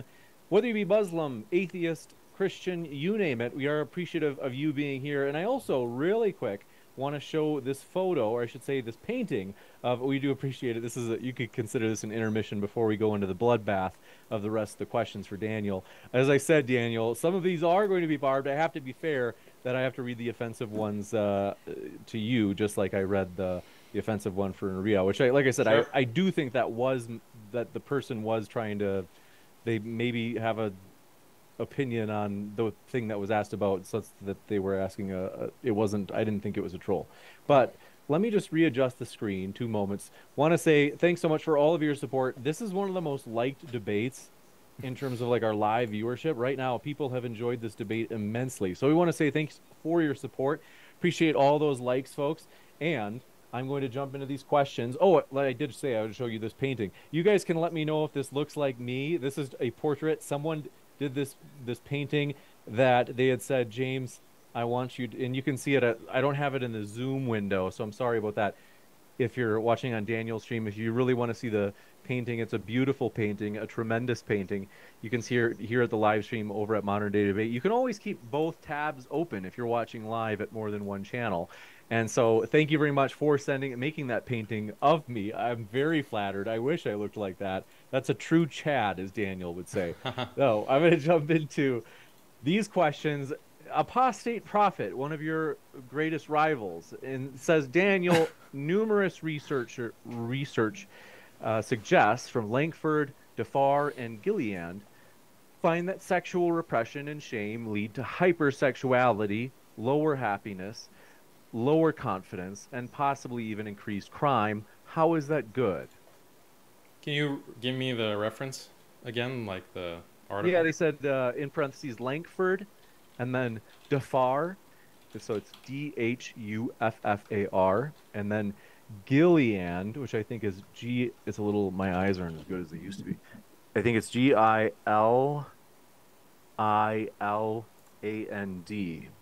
in parentheses. And what was the name of the article? He didn't mention that, but he said that they find that sexual repression and shame lead to hypersexuality. In other words, you know what that means, and lower happiness and lower confidence and possibly crime increasing. That's all he Yeah. gave me. Yeah, I don't know about crime increasing because of repressed sexual shame. Like, we can look at the crime stats in Muslim countries. We can look at, again, the STD rates. We can look at the rate of promiscuity in societies that veil. So I'm not seeing that where this study, Langford, DeFar, and Gilliand, I'm still trying to look for it, where it says that this leads to increase in crime, and you can have hypersexuality in the confines of your marriage in Islam, and it's been shown that conservative couples have more sex in their marital relationship than single liberal people. So this is something that has been established empirically. And when you look at veiling societies in particular, again, go to Amy Adams-Zick, the study that I studied. It's a very broad study looking at many different countries, Muslim countries, Christian countries, and so forth. The levels of infidelity, cheating, STDs, all of these negative associations that come with promiscuity, the negative factors that come with promiscuity, those are decreased in Muslim societies. And I'm not claiming it's just because of veiling, it's because of this entire system of gender separation and stigmatizing basically casual sex, stigmatizing infidelity, and backing it up with social shame and stigma and so forth. You got it. Thank you very much for this question coming in from Harris Sultan. Says Muslim men equal Beatles and gorillas in parentheses, or I should say in quotes. He says that this is a quote from you, Daniel. I don't understand. I don't understand it either. The Beatles, like, these are just examples from the animal kingdom. Many examples, like with insects, with mammals, with reptiles, like mate guarding.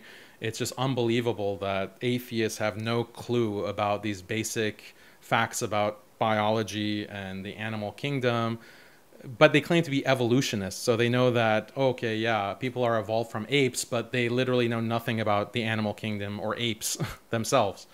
So it's, I think, own goal whenever they bring up chimpanzees or apes. The whole point of citing these animal studies is to show that there's a biological basis for these kinds of practices. Islam is not just imposing something that is unheard of or that is something deleterious or bad for women or men. It's a practice. If it were bad, if it's something that were problematic for the benefit of an individual woman or for a family or for a society, then why did it spread? Like, why was there such a dispersion and spread of the genes for mate guarding? Like, the evolutionary explanation is that mate guarding is adaptive. It brings fitness. That's why it's spread throughout the animal kingdom and throughout human society. So the burden is on the atheist to explain how evolution went wrong, how, you know, all of these evolutionary processes went wrong to create a situation where something that is bad for people is actually adaptive and is creating fitness and has evolved. This one coming in from, do appreciate your question. Hira Rodriguez says Daniel used history and independent study to make his case. You got a fan out there, Daniel. This one from ES1002 says, on Reddit ex-Muslim, there's a video of a kid that was beaten for not wearing her hijab right. Why does a little girl need to cover herself, Daniel? Why? I don't know what that video is or what it's referring to. Like, if someone is getting beat for not wearing hijab, yeah, that's like violently beat, then that's a problem. And I don't necessarily endorse like physically hurting someone. But again, like, these things are exaggerated into hoaxes, as we saw multiple times in this debate. We need to actually see the facts. Like, you're saying someone was spanked, like a little girl was spanked.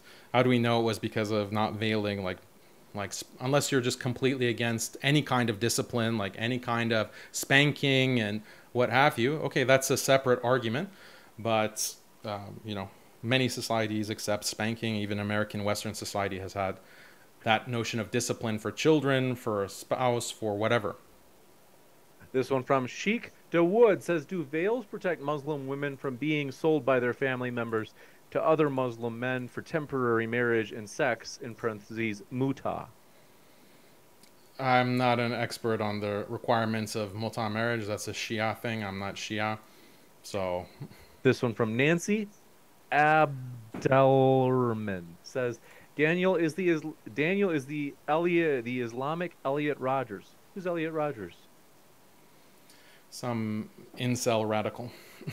You got it. Yeshua the King says, was my pre-debate super chat received? I did. I think I read that. Last Theos, I'll double check, says, did mate guarding fail with Muhammad, who married an 11-year-old? I don't know what that's supposed to prove. Like, again, child marriage, minor marriage is something that we're going to debate on this channel very soon. And it's something that, again, has been practiced throughout history, in every pre-modern society, basically, every advanced civilization, Roman civilization, Greek civilization, even extending into Asia, Chinese civilization, Japanese. Just, it's so ubiquitous. So we have to get into the details of that. That's not what this debate was about, but I have to answer this question every single debate. Why? Because these NPCs can't think of like one or two objections against Islam, and they just spam it over and over and over again. You got it. This one coming in from Lathios, and I do want to say, folks, I gave that question to Daniel, like I said, because I also gave a very offensive question to Nuria, but we do want to redirect it so that the questions are on topic. Lathios says, did mate guarding... We got that. Abdul, thank you very much for your question. Got that one. That was one we read to Nuria earlier. This one says, thank you. Okay, that's not quite the type we're looking for. Hira says, if the hijab becomes a target for assaults on Muslim women, should Muslim women be given the choice to abandon it, Daniel, in order to maintain their safety? If what happens? If the hijab becomes a target, or in other words, people are using it as a target for assaulting people. Oh, okay. Then should women have the option to remove the hijab for their own safety? There have been scholars who have said this, and I think it's valid. If there's an imminent danger that a Muslim woman is going to get assaulted, if she wears the head veil or the hijab, then there is a dispensation. She can avoid wearing it if she has to, like she has no choice, because the priority is to preserve your life and to preserve your physical well-being. That takes priority over the hijab in Islam. So scholars have given that fatwa or that ruling that yes, if that's the situation, and that's like a conditional, you have to see if that's the conditional, that's the case. If I'm going to wear hijab, I will be attacked. There is a high chance of death, which in certain countries, like in Central Asia, when you had communism and these communist regimes, yeah, you literally would be killed if you wore hijab. So in that kind of situation, it becomes permissible to not wear it. You got it. This one from Daniel Alvarez says, when Harvard... Okay, it's more of an attack. This one says, be happy. Okay, that's another attack. Apostate Prophet says, Daniel, numerous... We got that one. Hello, hello. It says, Apostate Prophet, nobody asked. All right, this one from Yaha Osman Wait, says... speaking about Apostate Prophet, like I did bring up some more studies on this. So, unmarried men engage in more crime. So the biggest predictor of happiness and avoiding crime is actually being married. When men get married and they have children, they don't engage in crime. So societies that encourage marriage and facilitate early marriage result in less crime in society. So this has been cited in numerous articles, like, is marriage the key to long-term happiness? This is an article you can Google, is published on Medical News. And then fatherless single mother home statistics also show the same kind of thing. Children growing up in single parent family households, like all of these statistics show that when you have single men who are not attached to a family in one household, they're more likely to engage in crime and create all kinds of violence in society. That's why we see crime rates going up in many places in the Western world. You got it. This one coming in from. Do appreciate your question. Osman says, isn't there a superior power dynamic for women in terms of sexuality, just like for men in terms of violence? And shouldn't there be restrictions? Yeah, absolutely. There should definitely be restrictions. And that's why I was trying to argue in this debate. Like marriage, for example, or any kind of relationship requires give and take. Both sides have to have certain obligations, certain duties, and they also are able to receive certain benefits. That's what a reciprocal exchange is, and that's what all relationships are based on. So when we talk about marriage, Islam has a very clear differentiation between the husband and the wife. The husband is obligated to provide for his wife, whether he wants to or not. Like if he fails to provide for his wife, there will be Islamic legal consequences, and the judge can actually rule against him if he fails to provide for his wife and kids. That's an obligation. That is, he's being forced to do that. So are there any what about his wife? Does she have any obligations? Yes, she has an obligation to be a loving wife, to give him sexual access when he wants it. That doesn't mean that this is marital rape, as right-wing trolls will say. That just means that she has an obligation. If she fails to meet that obligation for no good reason, just out of spite, she doesn't want to give her husband access to sex, then she becomes legally liable. That doesn't mean he can go and beat her black and blue and cause her physical harm. And Islam is very clear on the kinds of steps that he can take to pressure her, like, okay, fine, you're not going to give me sexual access, that I'm not going to talk to you, or I'm not going to sleep in the same bed, like you're causing this kind of rift in the relationship because you're not meeting your end of the bargain. In the same way that if a man was in a marriage, he commits to a wife and to protect her and her children and provide for them, he just decides to unilaterally, oh, I'm not going to pay for anything. I'm not going to pay for rent this month. I'm not going to buy food for this month. That causes serious harm to the relationship, and there needs to be consequences for that. Every legal system creates those kinds of consequences. Unfortunately, in the modern Western liberal system, all the consequences are on men. All the consequences and obligations are on men, whereas women have this kind of accountability-free, no-fault divorce. They can just deny a husband, like, yeah, no, you're not going to get any sex. No, I'm not going to do anything around the house. I'm not going to contribute to anything in this marriage. And guess what? I'm going to divorce you, and I'm going to take half your property. I'm going to take half of your possessions, and I'm going to get custody of your children. So this is a very unjust, immoral system. It's causing all kinds of disasters for society. Islam has a more balanced system, a superior system where each side has obligations. There are consequences. There are accountability if you don't meet your obligations. When you make a commitment for marriage, that has to mean something, just like any other contract. No-fault divorce that we find in the feminist West is a destruction of that very basic justice that keeps society together. You got it. This one coming in from. Do appreciate it. Harris Sultan said a study published in the Journal of Social Science and Medicine in 2016 found that women in the United States reported higher levels of subjective well-being, e.g. happiness, than women did in the 1970s. Yeah, again, like there are so many studies that are showing this epidemic of depression, epidemic of suicide, epidemic of all kinds of negative subjectivity that people feel. Like go to Jonathan Haidt's article that I just cited in the debate. It was published 2 or 3 days ago, and it shows the shocking levels of depression and suicide that is affecting women. So one study that I haven't looked at is not going to contradict all of that other data. You got it. This one coming in from. Do appreciate your question as well. Sammy Veda says suicidality does not mean oppression. Men and women both have increases in depression. That's not oppression. Yeah, it is oppression. When people are committing suicide, why? Why are they suffering from such debilitating mental health crises that they want to kill themselves? When you see a society of people that at a high rate are trying to kill themselves, like if you see 50% of people are killing themselves, a normal person will think, well, there's something wrong in that society. Something has been affecting these people to drive them to such an extreme consequence. And it's most likely someone is pulling the strings. Someone has introduced something to society that is oppressive. Oppression just means that you are preventing people from pursuing what they naturally need.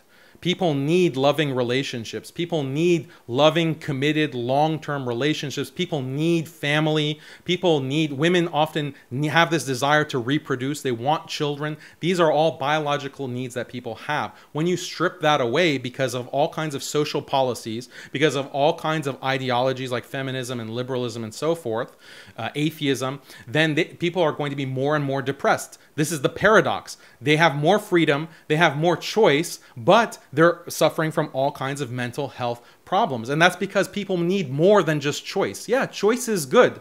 It's good for people to have free choice, but that's not the end-all be-all of life. Sometimes you need a family, sometimes you need marriage, but that requires a restriction of free choice. And that's what Islam offers, but people want to criticize, oh, Islam doesn't allow 100% free choice, 100% unlimited kindness to women, etc., etc. So these are criticisms against Islam, when this is exactly the solution to the kinds of depression and suicidality and problems that we find in these Western societies. This one coming in from Harris Sultan says, I got that one. This one from, Samir Farsain. Sorry that I missed your question for Nuria before she left. So I'm sorry about that, brother. I meant to catch all the questions for Nuria, but I did miss yours. Sorry. Jared Ball says, how would depression among Muslim women be measured at any given point in history or today? I think it would be, go ahead. We're just looking at the statistics from today. That's the basis of the stats that I'm citing, because obviously the metrics are not going to be the same if you look at historical societies. So that's an unknown. My guess is that the rate of depression is going to be less. Why? Because when we look at the limited amount of data that we have from the past 80 years or 70 years, or maybe even far back as 100 years in the West, as society becomes less traditional, as family ties break down, as marriage becomes less and less common, more and more people are not able to find committed relationships, then that is correlated. That is directly correlated with depression. And when it comes to social media, that's not even a correlation, that's causation. And causation has been proved that social media usage creates depression. So if we just extrapolate based on those trends, then we can say that other societies were not committing, this level of suicide, weren't committing this kind of drug abuse. Drugs have existed in human society for a long time, but we see all of these metrics going up astronomically, and atheists just want to put their heads in the sand and they want to ignore the problem and keep repeating the same cliched talking points about, oh, freedom is so wonderful, it's the answer to everything. You got it. This one coming in from, do appreciate your question. Chongo says, is it possible that Muslim men are just bad at meeting women? Are the veils compensating for something? Thank you for that question. Muslims are marrying much more than non-Muslims. Muslims and Muslim societies have far higher rates of marriage than current liberal societies. And it's not just, in Muslim societies, it's quite high rate of marriage. The vast majority of women are married by the time they reach 30, 35.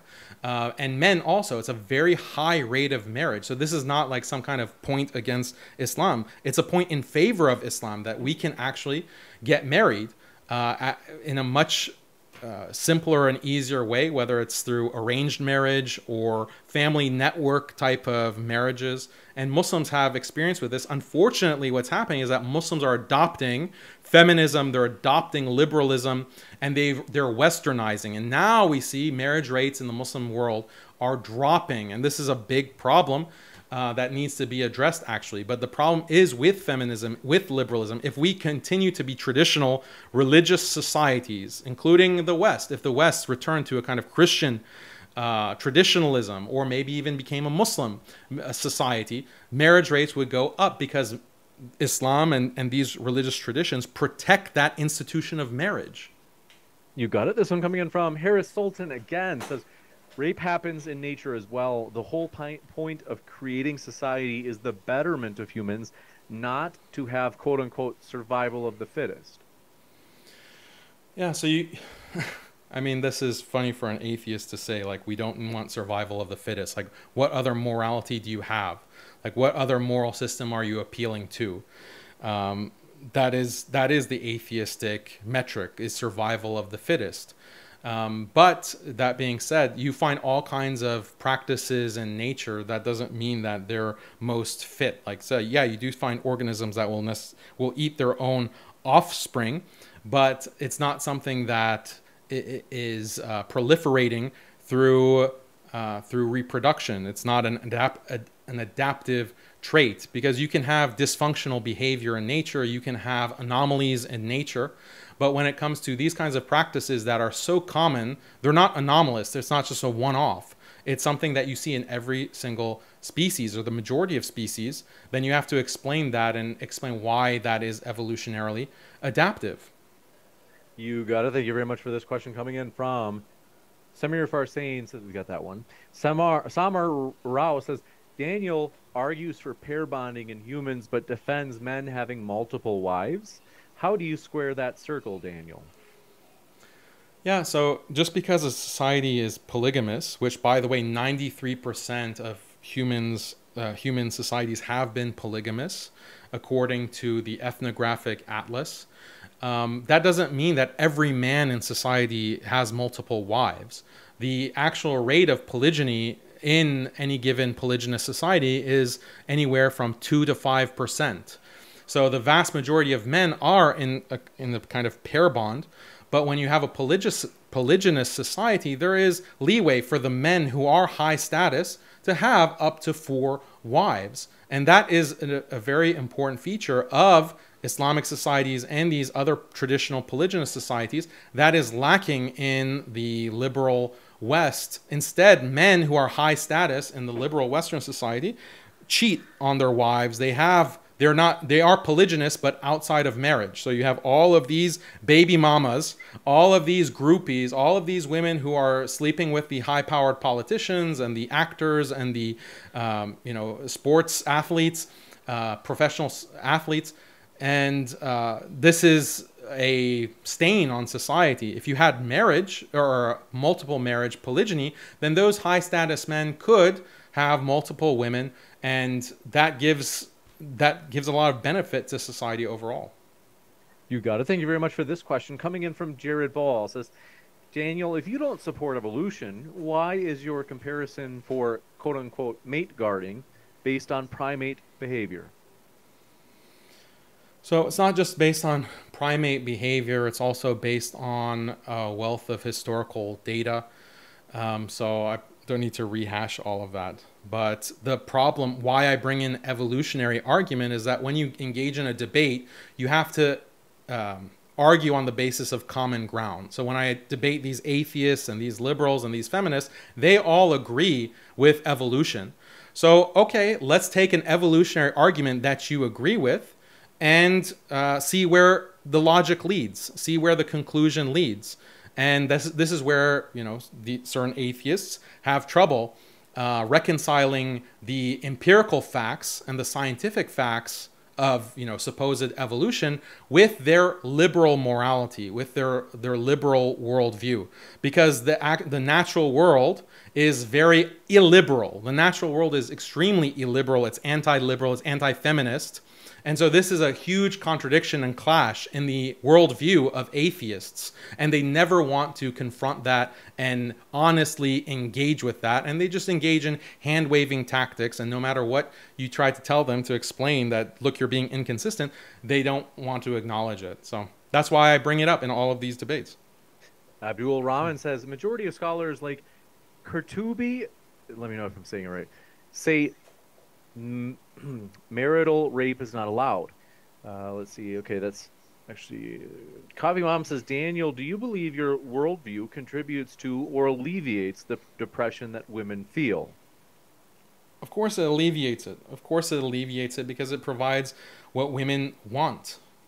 Biologically, they want marriage, they want long-term committed partner. They want, they're hypergamous, so they want a man who has higher status, who has bigger muscles than they do. Islam facilitates that, but the kind of liberal Western model, the feminist model of just free sex, promiscuity, this literally leads to the depression of women. I cited multiple studies about how women who engage in casual, uncommitted sex experience that as trauma.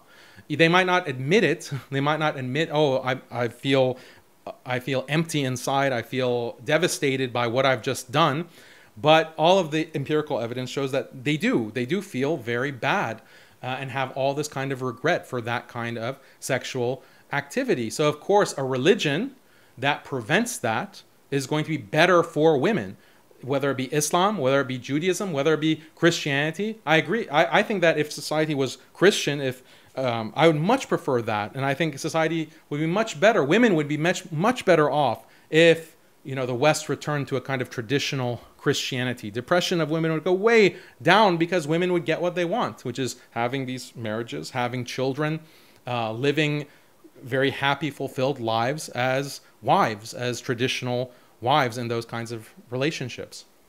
You got it. Thank you very much for your question. Coming in from Samuel Bass. Says, question for Daniel. The law for nudity is equal for both genders in the UK. Are you advocating for the burqa for men? Well, as I said, like, men and women are different. Their attraction, what they offer in a relationship is different. What men seek from women is different from what women seek from men. So these are very clear biological differences.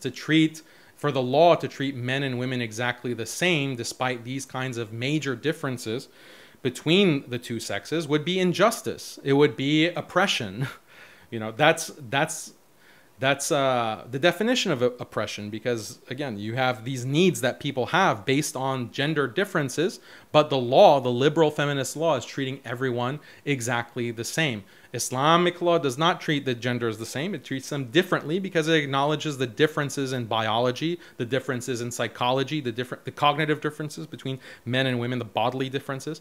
So this is something that Islam acknowledges. Other traditional religions have historically acknowledged, but unfortunately traditional religions are suffering from amnesia, and they're just liberalizing at a rate that's unfortunate. Islam is the holdout that is sticking to its traditions. And ultimately, like, we can ask, will women veiling make them more or less happy? And the thing is, we don't care only about what makes women happy. Like, let's imagine that veiling actually makes women more depressed. Imagine.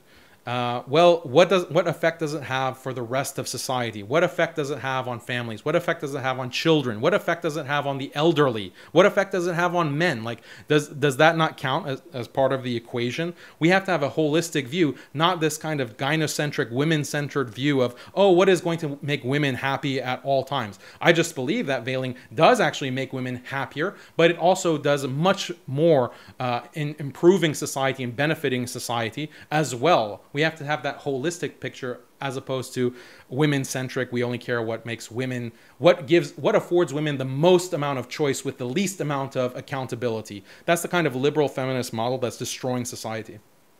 This one from Harris Sultan says, that's some Buddhist saying, not Buddha himself. Can't remember what. Is Harris Sultan ignorant about Buddhism? Because the Buddha wasn't just one person. He had different manifestations according to Buddhist theology throughout history.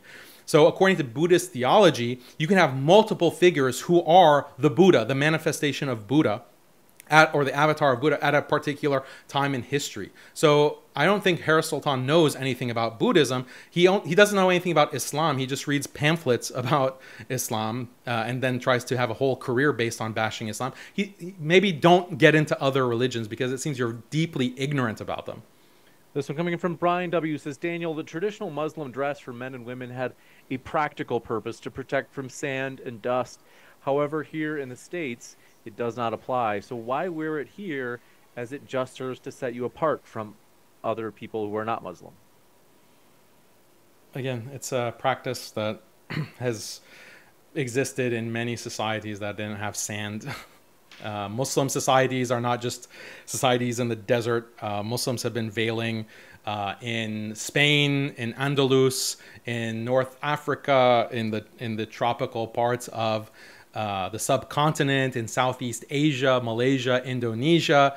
Like, this is a really bigoted understanding of Islam only being limited to the desert. For hundreds of years, literally for hundreds of years, over a millennia, Muslims have lived in all kinds of tropical regions and non-arid desert regions throughout the world. The tundras of Central Asia, Muslims have lived there. In Anatolia, Muslims have lived and civilized and thrived in all of these different parts of the globe, and they've practiced hijab. They've practiced veiling, as you see Muslims practicing it today. And many non-Muslims convert to Islam and they take up veiling as well in the United States.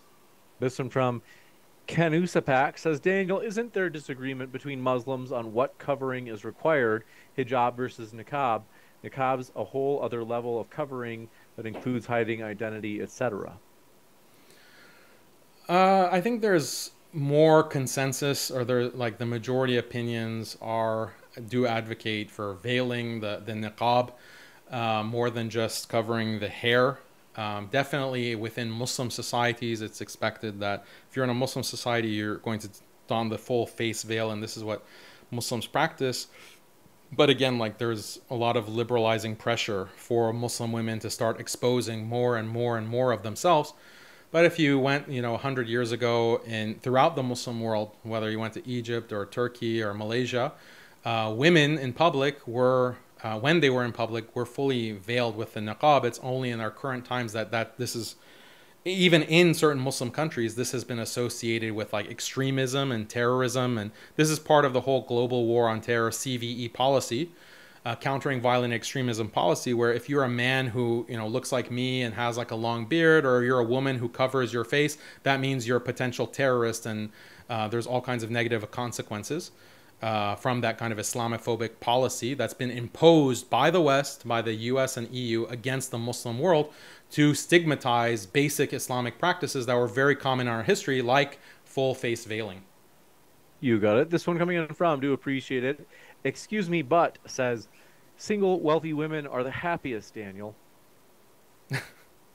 Okay, let me see the stats. I mean, what I hear about are these old women who are single, who are overdosing on antidepressants, painkillers, drinking wine. Like, this is the common reality of being an elderly single woman. Doesn't matter if you're rich or poor, because women don't derive don't derive happiness from status in the same way that men do. Women aren't competitive in the same way that men are.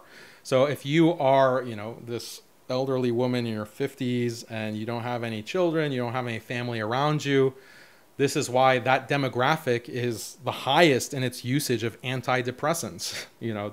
This is the reality that I don't see any of these atheists or feminists engage with. But it's to their own detriment, because that's your future.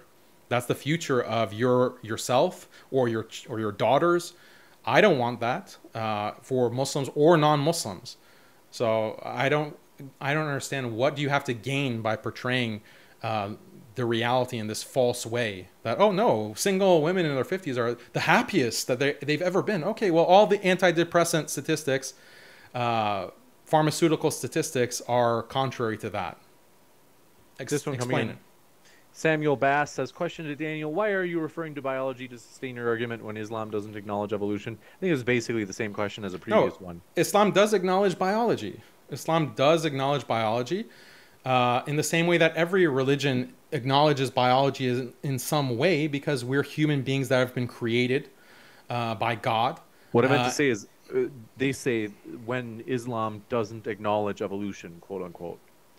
Yeah, so I'm just trying to distinguish that we can acknowledge biology as Muslims. We can acknowledge biology. We can acknowledge the animal kingdom. We can acknowledge all of these natural facts about the world. We can acknowledge history, because this is the way that God has created the world. So we can understand the wisdom of veiling when we see how it's practiced throughout the animal kingdom or through history. We can better appreciate the value of Islamic guidance. So there's no conflict there between that kind of understanding of veiling or mate guarding in any practice and Islam and a rejection of evolution. Deborah Gray says, Veils don't cure depression. Oppression is never, they don't cure depression. And then said, oppression is never a betterment for any society. Well, yeah, it depends on how you define oppression. Liberals define oppression as if I don't get to do exactly what I want when I want it, then I'm being oppressed. Like that's the kind of cartoon understanding of oppression that they trot out in these kinds of debates with Muslims or with Christians.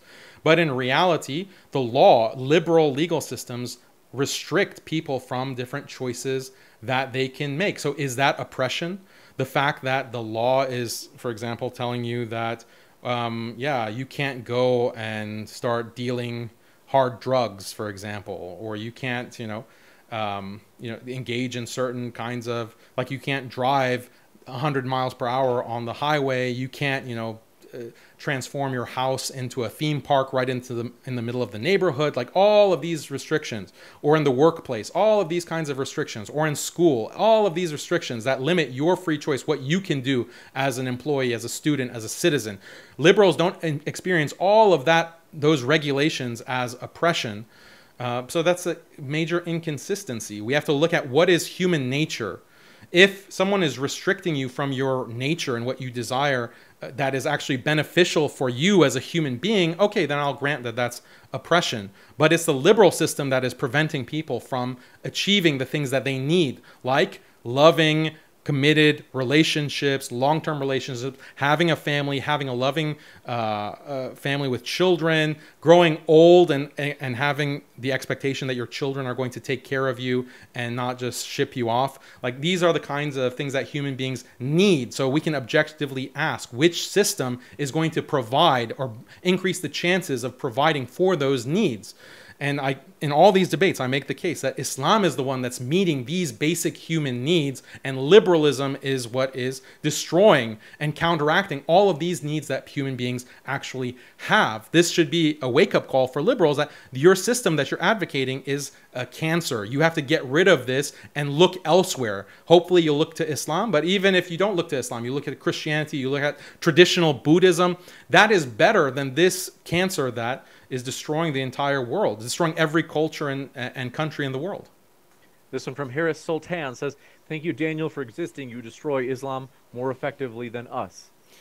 Well, according to the people who watched our debate, Harris, they don't have that opinion. So, this one from Brian W. says, Daniel, you are saying that women should veil to keep men who cannot control themselves from abusing them. Why? Can you repeat that? I didn't catch the first part of it. He said, Daniel, you are saying that women should veil to keep men who cannot control themselves from abusing the women. Why should women do this? No, I didn't say abusing women. Like if a woman is not veiled and a man comes and assaults her or kills her, then that is a violation. That's a crime that he's committed.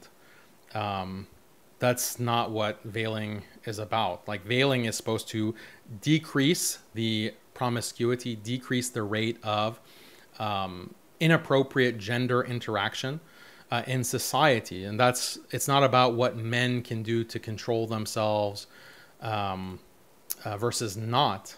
Like in the same way that women, as mate guarding strategies, as I explained in the opening, they require like a dowry, for example, in marriage. Or women expect that a man is going to provide to the relationship and provide child support and provide protection, like all of that kind of resource investment that the husband or the man in the relationship has to provide. That decreases the amount of money that he has to spend on other potential women. So his attraction, that man's attraction, his attractiveness is decreased because of these requirements and obligations that are put on him within the marriage. And if you want to say that, okay, men shouldn't just control themselves, well, women should just control themselves and not require, men to have money or status or looks or all of these kinds of features that women are looking for in a partner. They should give all of that up. They should give up mate guarding. They should give up any expectation of child support. They should give up any expectation of maintenance throughout a relationship, but they're not willing to do that. And that's what came out in this debate is, do women have any obligations? Do women have any kind of accountability in a marriage? And we didn't see a response to that. Instead, we said, oh yeah, I want a man who is bigger than me and has more muscles than me. Okay, well then that comes with certain kinds of costs and accountability, but you're not willing to pay it.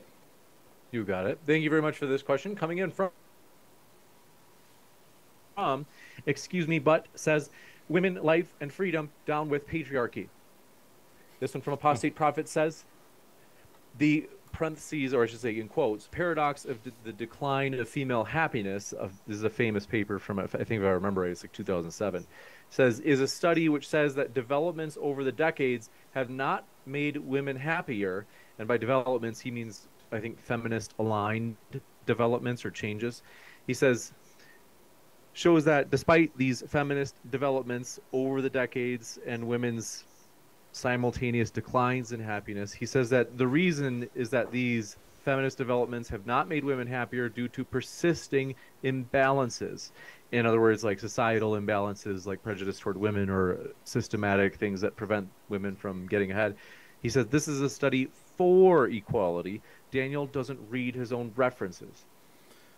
No, the title of the paper is Paradox, because the explanation or the question is, we should at least see a trend line, right? If women are, no one disagrees that women are more empowered than ever. Women have more resources than ever. They are in higher positions of authority. There are more female CEOs now than ever. So yeah, we're not going to get a perfect, like this is from the feminist perspective, we're not going to get a perfect egalitarian society, but at least things should be getting better. Depression should be getting less. We should see a movement in all of these lines. Instead, we see the opposite. We see things are trending up. That's what the paradox is.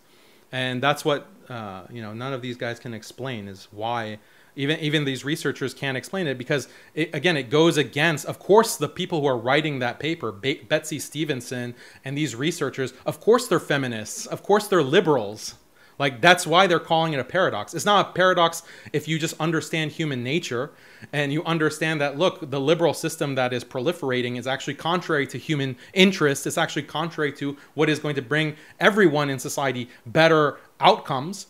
So it's no surprise that you're seeing the increase in depression, increase in crime, increase in STDs, increase in all of these sociological and personal psychological problems. It's no surprise, obviously.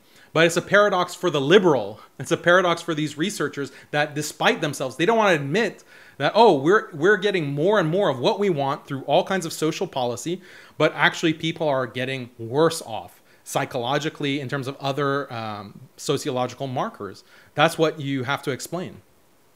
You got it. This one coming in from Sahid Lifam says, they said, I said it before, I'll say it again. No one can beat our beloved Daniel. This one from XK says, let's see, this is more of a super chat directed at your critics, namely Apostate Prophet and Harris, so we'll save that for another time. This one from... read it. You should read that. They're getting... How many questions are these guys getting? It was more that it was just kind of an insult, but basically, which I do want to encourage you folks to let's stick to the topic. This one coming from, speaking of damaging children, let's see. That's actually for Naria. I don't want to. They say Harris Sultan says, Sahid. Well, okay, since he's addressing him, I guess I'll read the original one from Sahid. Says, yeah, this is the one that was basically saying, Daniel won and Naria lost, and Harris Sultan addresses them in a super chat saying, Sahid Lifam is simping his co-wife beater hard. Both are going red. Just take the L. Yeah, I mean, this is all that these guys have is name calling. Like, they can just make these libelous accusations against me. By accusing me of all kinds of criminal behavior. Like, this is how small-minded and ignorant they are. They can't engage in the arguments. They just have to throw out these labels and accusations. This one from Nameless. We got that one actually. This one from Aziz says everyone watch quote Fareed Responds on YouTube debunking the apostate prophet. So you got wars in the comments. This one from Ahmed bin Muhammad says we got that. That one's from Nuria. Mike Tyson says James Daniel is speaking over Nuria too much. I tried to keep a rough track in my mind. It seemed like it was fairly equal, although I would admit Daniel tends to take as much time as he can. But I frankly would do the same thing. But still, like the thing, just to say something to that, I don't try to talk over people or I don't try to interrupt. But like you have to acknowledge that I have a major disadvantage in all of these debates because I'm debating positions that, you know, I don't have home court advantage basically. My opponents have home court advantage because they're appealing to the status quo and the sensibilities of a liberal audience. And even Muslims are affected by liberalism and sometimes our understanding of what is right and wrong is heavily influenced by liberalism. So I'm trying to, you know, go against all of this inertia to try to bring another perspective. That takes time and it takes a lot of framework that I have to lay and argue for. So I really want every single second that I can get in order to be able to make it interesting. Otherwise, who wants to come to a debate where, oh, you know, veiling is oppressing women. Don't you agree? Yep, we all, you know, see the opposition can't really make a good argument for it. So yeah, Islam is just as barbaric as we always thought. Like, that's boring and it's stupid and it's a waste of everyone's time. Don't you want like a different perspective? Like if you are a liberal audience member, don't you want to see what other possibilities there are? When I watch a debate, I get excited, and that's why I appreciate modern day debates and I appreciate James's moderating. You bring these very controversial topics, and what I enjoy in a debate is to see like the controversial position bring something that I haven't thought of myself, because I'll say, oh yeah, of course, you know, this is wrong, but then my expectations get undermined or they get subverted by a great argument. That's what I enjoy in a debate, not to just have my own biases reconfirmed to me. Like I don't benefit, I don't get any value out of that. You got it. This one coming in from, do appreciate it, Siham Kadur says, Nuria will go. Okay, this one from XK says, great job, brother Daniel. And Lath, I think did I do this one? Says, hijab does work. Look up the video, quote, walking in hijab for 4 hours, unquote, on YouTube.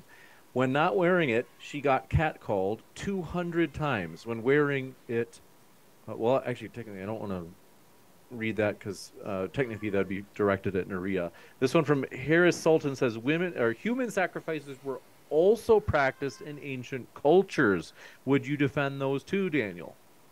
Yeah, there's plenty of practices in many cultures that are wrong. That's why I refer everything to Islamic standards to see what is right and wrong. Just like you refer everything to your broken, incoherent, illogical liberal standards. And I judge them according to an Islamic standard to determine if they're right and wrong. It just happens to be the case that so many of the things that Islam considers right match up with human nature and also match up with the practice of so many different civilizations throughout history. In the past, when Muslims and Christians would debate, or Muslims and Jews would debate, you know what they would debate? They would debate the actual theological meat of the different religions and try to make philosophical or logical arguments to prove that one theology is correct and the other theology is wrong. They weren't debating something like quote unquote child marriage. They weren't debating something like veiling. They weren't debating something like patriarchy and differences in gender roles. You know why they weren't debating those things? Because that was the status quo that every society had been practicing for literally millennia.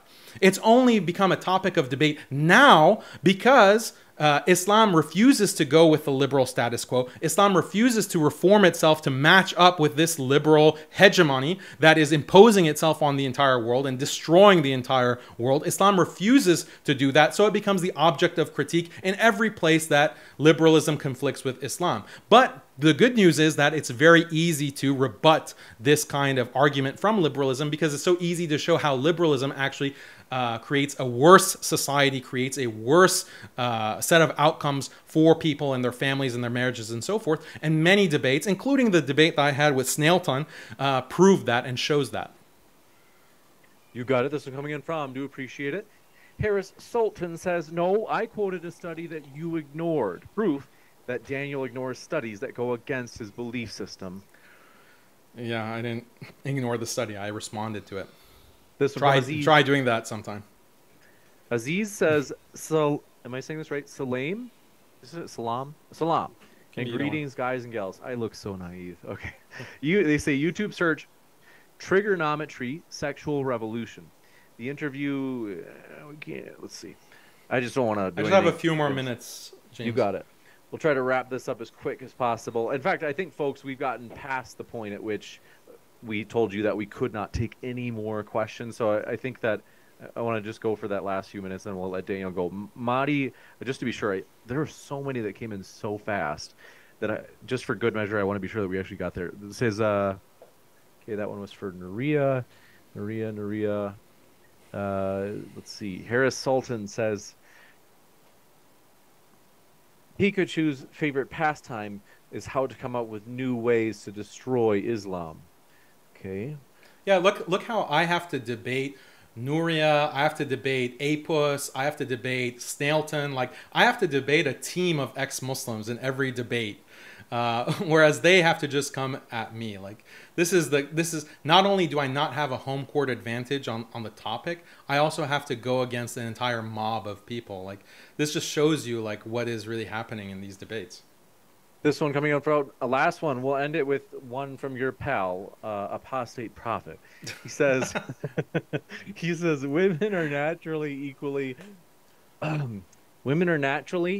equally or even more promiscuous, according to many studies. So, which I think you said that earlier, Daniel. Yeah. Then he says only historically less polygamous compared to men, which I think that's also what you said. I think this maybe came in right after you said that or close. He says, why does Daniel continue with this old myth? Women have less promiscuity than men because it's associated with the hormone testosterone. Testosterone is what increases promiscuity. So it's not exactly at the same levels. That doesn't mean that women aren't promiscuous. They are, but women are also more selective biologically because they have to have biologically, they have much more resources that they have to put into pregnancy because you have to carry a baby for 9 months. That's a huge toll on the body. So naturally, females in every species, not just humans, are more selective with who they mate with. And that is a huge difference that leads to patriarchy. It actually leads to differences in gender roles. So they are less promiscuous and they're more selective. But feminism subverts all of that. Why? Because we see actually testosterone rates in women increasing over the decades, which is causing women to be more promiscuous than they were in the past, making women more competitive than they were in the past. Studies are also showing that the tone of voice of women is actually getting deeper. Women's voices are getting deeper because they have more testosterone now than they did 2 or 3 decades ago. So these are the kinds of differences between the genders, but there's a kind of gender parity that's created because of different things happening in the human population with hormone differences in testosterone. But I mean, that I don't know what Apostate Prophet was trying to prove, like with that kind of statistic. You got it. With that, we do want to say we sincerely appreciate our guests. So we want to say, folks, thank you very much, and check out their links. Daniel and Nuria are both linked in the description box. That includes at the podcast. As folks, if you didn't know, Modern Day Debate does have a podcast. Follow us. Check us out on your favorite podcast app, and you'll find Daniel and Nuria are linked there if you're listening to this debate via the podcast, as all of our debates end up on the podcast within 48 hours. Also, as I said, as you can see at the bottom right of your screen, Inspiring Philosophy. I think the strongest debater on the Christian side today, and Daniel, who I think, frankly, Daniel, you're probably the strongest debater on the Muslim side from what I've seen. They will be debating at DebateCon 3.1. It is confirmed for Saturday, April 22nd. It's going to be in the Dallas area. We're still confirming the venue, but do mark it on your calendar. Go ahead and put it in your Google Calendar. It will be Saturday, April 22nd. Lord willing, that's our plan. So I do want to remind you, it's going to be huge. You don't want to miss it. With that, I want to say one last thank you, Daniel. It's been a true pleasure. Yeah, thanks a lot, James. Again, I apologize for the technical difficulties earlier and delaying the whole thing, but it was a spicy debate. No problem. It was spicy to say the least. Hit that subscribe button, folks, for more spicy debates coming up. I'm going to go to the post-credit scene in just a moment as I wish Daniel well. So stick around, and I'll be back in about 60 seconds. Thanks, James.